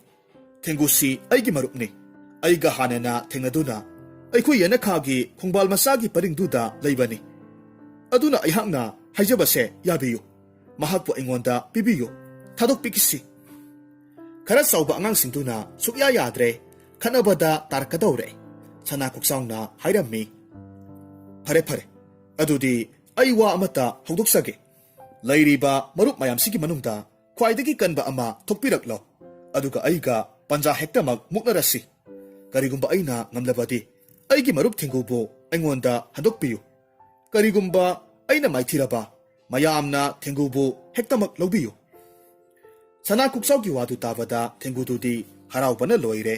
ꯃꯔꯝꯗꯤ ꯃꯥꯅ ꯁꯅꯥ ꯀꯣꯛꯆꯥꯎꯒꯤ ꯃꯇꯤꯛ ꯃꯒꯨꯟ ꯍꯥꯟꯅꯅ ꯈꯪꯈ꯭ꯔꯦ꯫ ꯃꯍꯥꯛ ꯍꯤꯡꯂꯒꯅꯤ ꯍꯥꯏꯅ ꯍꯔꯥꯎꯖꯔꯝꯃꯤ꯫ ꯁꯅꯥ ꯀꯣꯛꯆꯥꯎꯅ ꯍꯥꯏꯕꯗꯨ ꯇꯥꯕꯗ ꯊꯪꯅꯕ ꯂꯩꯀꯥꯏꯒꯤ ꯈꯔ ꯆꯥꯎꯕ ꯑꯉꯥꯡꯁꯤꯡꯗꯨꯒꯤ ꯃꯔꯛꯇꯒꯤ ꯃꯁꯥ ꯃꯎ ꯐꯔꯕ ꯑꯉꯥꯡ ꯑꯃꯈꯛ ꯊꯣꯔꯛꯂꯝꯃꯤ꯫ ꯃꯥꯅ ꯍꯥꯏꯔꯝꯃꯤ, ꯐꯔꯦ, ꯑꯩꯒ ꯁꯅꯥ ꯀꯣꯛꯆꯥꯎꯒ ꯄꯟꯖꯥ ꯃꯨꯛꯅꯒꯅꯤ꯫ 3ꯂꯛ ꯃꯨꯛꯅꯕꯗ 2ꯔꯛ ꯊꯥꯕꯗꯨꯅ ꯑꯉꯝꯕ ꯁꯛꯀꯅꯤ꯫ ꯑꯁꯤ ꯍꯥꯏꯗꯨꯅ ꯑꯉꯥꯡ ꯃꯌꯥꯝꯗꯨ ꯂꯝꯄꯥꯛ ꯃꯆꯥꯗꯨꯗ ꯄꯟꯖꯥ ꯃꯨꯛꯅꯕꯗ ꯅꯨꯡꯉꯥꯏꯒꯗꯕ ꯅꯥꯄꯤ ꯍꯧꯕ ꯃꯐꯝ ꯑꯃꯈꯛ ꯈꯜꯂꯝꯃꯤ꯫ ꯃꯈꯣꯏ ꯃꯌꯥꯝꯅ ꯏꯀꯣꯏ ꯀꯣꯏꯁꯤꯟꯅ ꯂꯩꯔꯒ ꯃꯌꯥꯏꯗꯨꯗ ꯊꯦꯡꯒꯨꯗꯨꯁꯨ ꯊꯝꯂꯒ ꯁꯅꯥ ꯀꯣꯛꯆꯥꯎꯒ ꯃꯃꯥꯟꯅꯕ ꯑꯗꯨꯒ ꯄꯟꯖꯥ ꯃꯨꯛꯅꯕ ꯍꯧꯔꯛꯂꯝꯃꯤ꯫ ꯑꯍꯥꯟꯕꯒꯤ ꯃꯨꯛꯅꯕꯗ ꯊꯪꯅꯕ ꯂꯩꯀꯥꯏꯒꯤ ꯃꯁꯥ ꯃꯎ ꯐꯔꯕ ꯅꯨꯄꯥ ꯃꯆꯥ ꯑꯗꯨꯅ ꯏꯔꯥꯏ ꯂꯥꯏꯅ ꯊꯥꯔꯒꯗꯧꯕ ꯑꯁꯤꯕꯨ ꯍꯥꯏꯗꯨꯅ ꯌꯥꯝꯅ ꯀꯟꯅ ꯃꯨꯛꯊꯗꯨꯅ ꯁꯅꯥ ꯀꯣꯛꯆꯥꯎꯕꯨ ꯃꯥꯏꯊꯤꯕ ꯄꯤꯅꯕ ꯃꯨꯛꯂꯝꯃꯤ꯫ ꯁꯅꯥ ꯀꯣꯛꯆꯥꯎꯁꯨ ꯌꯥꯔꯤꯕ ꯃꯈꯩ ꯀꯟꯅ ꯈꯥꯡꯂꯒ ꯑꯗꯨꯃꯛ ꯂꯩ꯫ ꯑꯁꯦꯡꯕ ꯇꯥꯟꯖꯥ ꯌꯦꯡꯂꯒ ꯁꯅꯥ ꯀꯣꯛꯆꯥꯎꯅ ꯐꯠ ꯃꯨꯛꯈꯠꯂꯛꯇꯨꯅ ꯑꯍꯥꯟꯕꯒꯤ ꯄꯟꯖꯥꯗꯨ ꯃꯥꯅ ꯊꯥꯈ꯭ꯔꯦ꯫ ꯑꯍꯥꯟꯕꯒꯤ ꯄꯟꯖꯥ ꯁꯅꯥ ꯀꯣꯛꯆꯥꯎꯅ ꯊꯥꯔꯦ꯫ ꯃꯌꯥꯝꯅ ꯈꯨꯕꯥꯛ ꯈꯨꯏ, ꯄꯟꯖꯥ ꯅꯨꯡꯉꯥꯏ, ꯑꯃꯨꯛ ꯍꯧꯔꯁꯤ ꯑꯅꯤꯁꯨꯕꯒꯤ꯫ 2ꯔꯛ ꯁꯨꯕꯒꯤ ꯄꯟꯖꯥ ꯃꯈꯣꯏ ꯑꯅꯤꯃꯛ ꯄꯥꯛꯊꯅꯔꯒ ꯍꯧꯈ꯭ꯔꯦ꯫ ꯑꯃꯅ ꯑꯃꯕꯨ ꯉꯝꯅꯅꯕ ꯍꯣꯠꯅꯔꯝꯃꯤ꯫ ꯁꯅꯥ ꯀꯣꯛꯆꯥꯎꯅ ꯃꯥꯒꯤ ꯁꯛꯇꯤ ꯄꯨꯊꯣꯛꯇꯨꯅ ꯄꯟꯖꯥꯗꯨ ꯃꯥꯅ ꯏꯔꯥꯏ ꯂꯥꯏꯅ ꯊꯥꯕ ꯌꯥꯏ, ꯑꯗꯨꯕꯨ ꯃꯤꯅ ꯊꯥꯖꯈꯤꯔꯣꯏ ꯍꯥꯏꯗꯨꯅ ꯃꯍꯥꯛꯅ ꯋꯥꯁꯤꯟꯅꯔꯛꯂꯝꯃꯤ꯫ ꯃꯄꯥꯡꯒꯜ ꯌꯥꯎꯔꯛꯇ꯭ꯔꯕꯒꯨꯝꯂꯦ꯫ ꯄꯟꯖꯥꯗꯨꯗ ꯅꯨꯄꯥ ꯃꯆꯥ ꯑꯗꯨꯅ ꯁꯅꯥ ꯀꯣꯛꯆꯥꯎꯒꯤ ꯃꯈꯨꯠꯇꯨ ꯂꯩꯕꯥꯛꯇ ꯀꯤꯠ ꯅꯝꯈ꯭ꯔꯦ꯫ ꯑꯅꯤꯁꯨꯕꯒꯤ ꯄꯟꯖꯥꯁꯤ ꯁꯅꯥ ꯀꯣꯛꯆꯥꯎ ꯃꯥꯏꯊꯤꯔꯦ꯫ ꯍꯟꯗꯛꯇꯤ 3ꯁꯨꯕꯅꯤ꯫ ꯃꯈꯣꯏ ꯑꯅꯤꯃꯛ ꯑꯃꯃꯝ ꯊꯣꯏꯅꯔꯦ꯫ ꯏꯔꯣꯏ ꯂꯣꯏꯕꯒꯤ ꯊꯥꯕꯁꯤꯅ ꯑꯉꯝꯕ ꯁꯛ ꯇꯧꯔꯤꯕꯅꯤ꯫ ꯑꯔꯣꯏꯕꯒꯤ ꯄꯟꯖꯥꯒꯤꯗꯃꯛ ꯃꯈꯣꯏ ꯑꯅꯤꯃꯛ ꯁꯦꯝ ꯁꯥꯕ ꯍꯧꯅꯈ꯭ꯔꯦ꯫ ꯇꯁꯦꯡꯅꯃꯛꯀꯤꯁꯨ ꯃꯃꯥꯟꯅꯕ ꯑꯗꯨꯗꯤ ꯃꯁꯥ ꯃꯎ ꯐꯕꯅꯤꯅ 3ꯁꯨꯕꯒꯤ ꯄꯟꯖꯥꯗꯨ ꯃꯍꯥꯛꯅ ꯂꯥꯛꯆꯕ ꯍꯧꯔꯛꯂꯦ꯫ ꯑꯃꯗꯨꯅ ꯈꯔ ꯇꯞꯅ ꯅꯝꯊꯔꯛꯄ ꯑꯗꯨꯅ ꯁꯅꯥ ꯀꯣꯛꯆꯥꯎꯒꯤ ꯃꯈꯨꯠ ꯈꯨꯅꯝꯗꯨ ꯂꯩꯄꯥꯛ ꯁꯣꯛꯀꯗꯧꯔꯦ꯫ ꯇꯟꯖꯥ ꯑꯁꯤꯗ ꯁꯣꯏꯕ ꯇꯥꯔꯦ ꯈꯟꯗꯨꯅ ꯁꯅꯥ ꯀꯣꯛꯆꯥꯎꯅ ꯏꯁꯣꯔꯗ ꯃꯍꯥꯛꯀꯤ ꯁꯛꯇꯤ ꯄꯤꯕꯤꯅꯕ ꯍꯥꯏꯖꯔꯛꯈꯤ꯫ ꯃꯃꯥꯟꯅꯕ ꯑꯃꯗꯨꯅ ꯃꯈꯨꯠ ꯃꯆꯥꯁꯤꯕꯨ ꯍꯥꯏꯗꯨꯅ ꯅꯝꯊꯔꯛꯄ ꯃꯇꯝꯗꯗꯤ ꯁꯅꯥ ꯀꯣꯛꯆꯥꯎꯅ ꯀꯟꯅ ꯈꯥꯡꯗꯨꯅ ꯂꯩꯊꯣꯛꯈ꯭ꯔꯦ꯫ ꯅꯝꯊꯕ ꯉꯝꯗ꯭ꯔꯦ꯫ ꯃꯃꯥꯟꯅꯕꯗꯨꯅ ꯈꯜꯂꯤ, ꯃꯁꯤꯗꯤ ꯀꯩꯅꯣꯝꯅꯤꯅ ꯊꯥꯕ ꯉꯝꯗꯦꯅꯦꯍꯦ꯫ ꯃꯁꯤꯗꯒꯤꯗꯤ ꯂꯥꯏꯒꯤ ꯁꯛꯇꯤ ꯌꯥꯎꯔꯕꯅꯤꯅ ꯁꯅꯥ ꯀꯣꯛꯆꯥꯎꯅ ꯃꯃꯥꯟꯅꯕꯒꯤ ꯃꯈꯨꯠꯇꯨ ꯇꯞꯅ ꯇꯞꯅ ꯃꯨꯛꯈꯠꯂꯛꯇꯨꯅ ꯀꯤꯠ ꯂꯥꯎꯅ ꯅꯝꯈ꯭ꯔꯦ꯫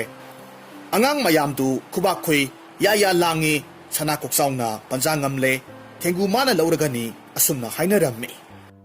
ꯁꯅꯥ ꯀꯣꯛꯆꯥꯎꯅ ꯄꯟꯖꯥ ꯊꯥꯈꯤꯕꯗꯒꯤꯗꯤ ꯏꯀꯥꯏꯔꯕ ꯑꯋꯥꯡ ꯂꯩꯀꯥꯏꯒꯤ ꯑꯉꯥꯡꯁꯤꯡꯗꯨꯗꯤ ꯏꯀꯥꯏꯕꯣꯏ ꯁꯥꯎꯅꯤꯡꯕꯣꯏ ꯉꯥꯒ ꯑꯃꯠꯇ ꯂꯧꯗꯅ ꯐꯨꯔꯤꯠ ꯂꯤꯠꯁꯤꯟꯗꯅ ꯑꯗꯨꯃꯛ ꯆꯠꯈ꯭ꯔꯦ꯫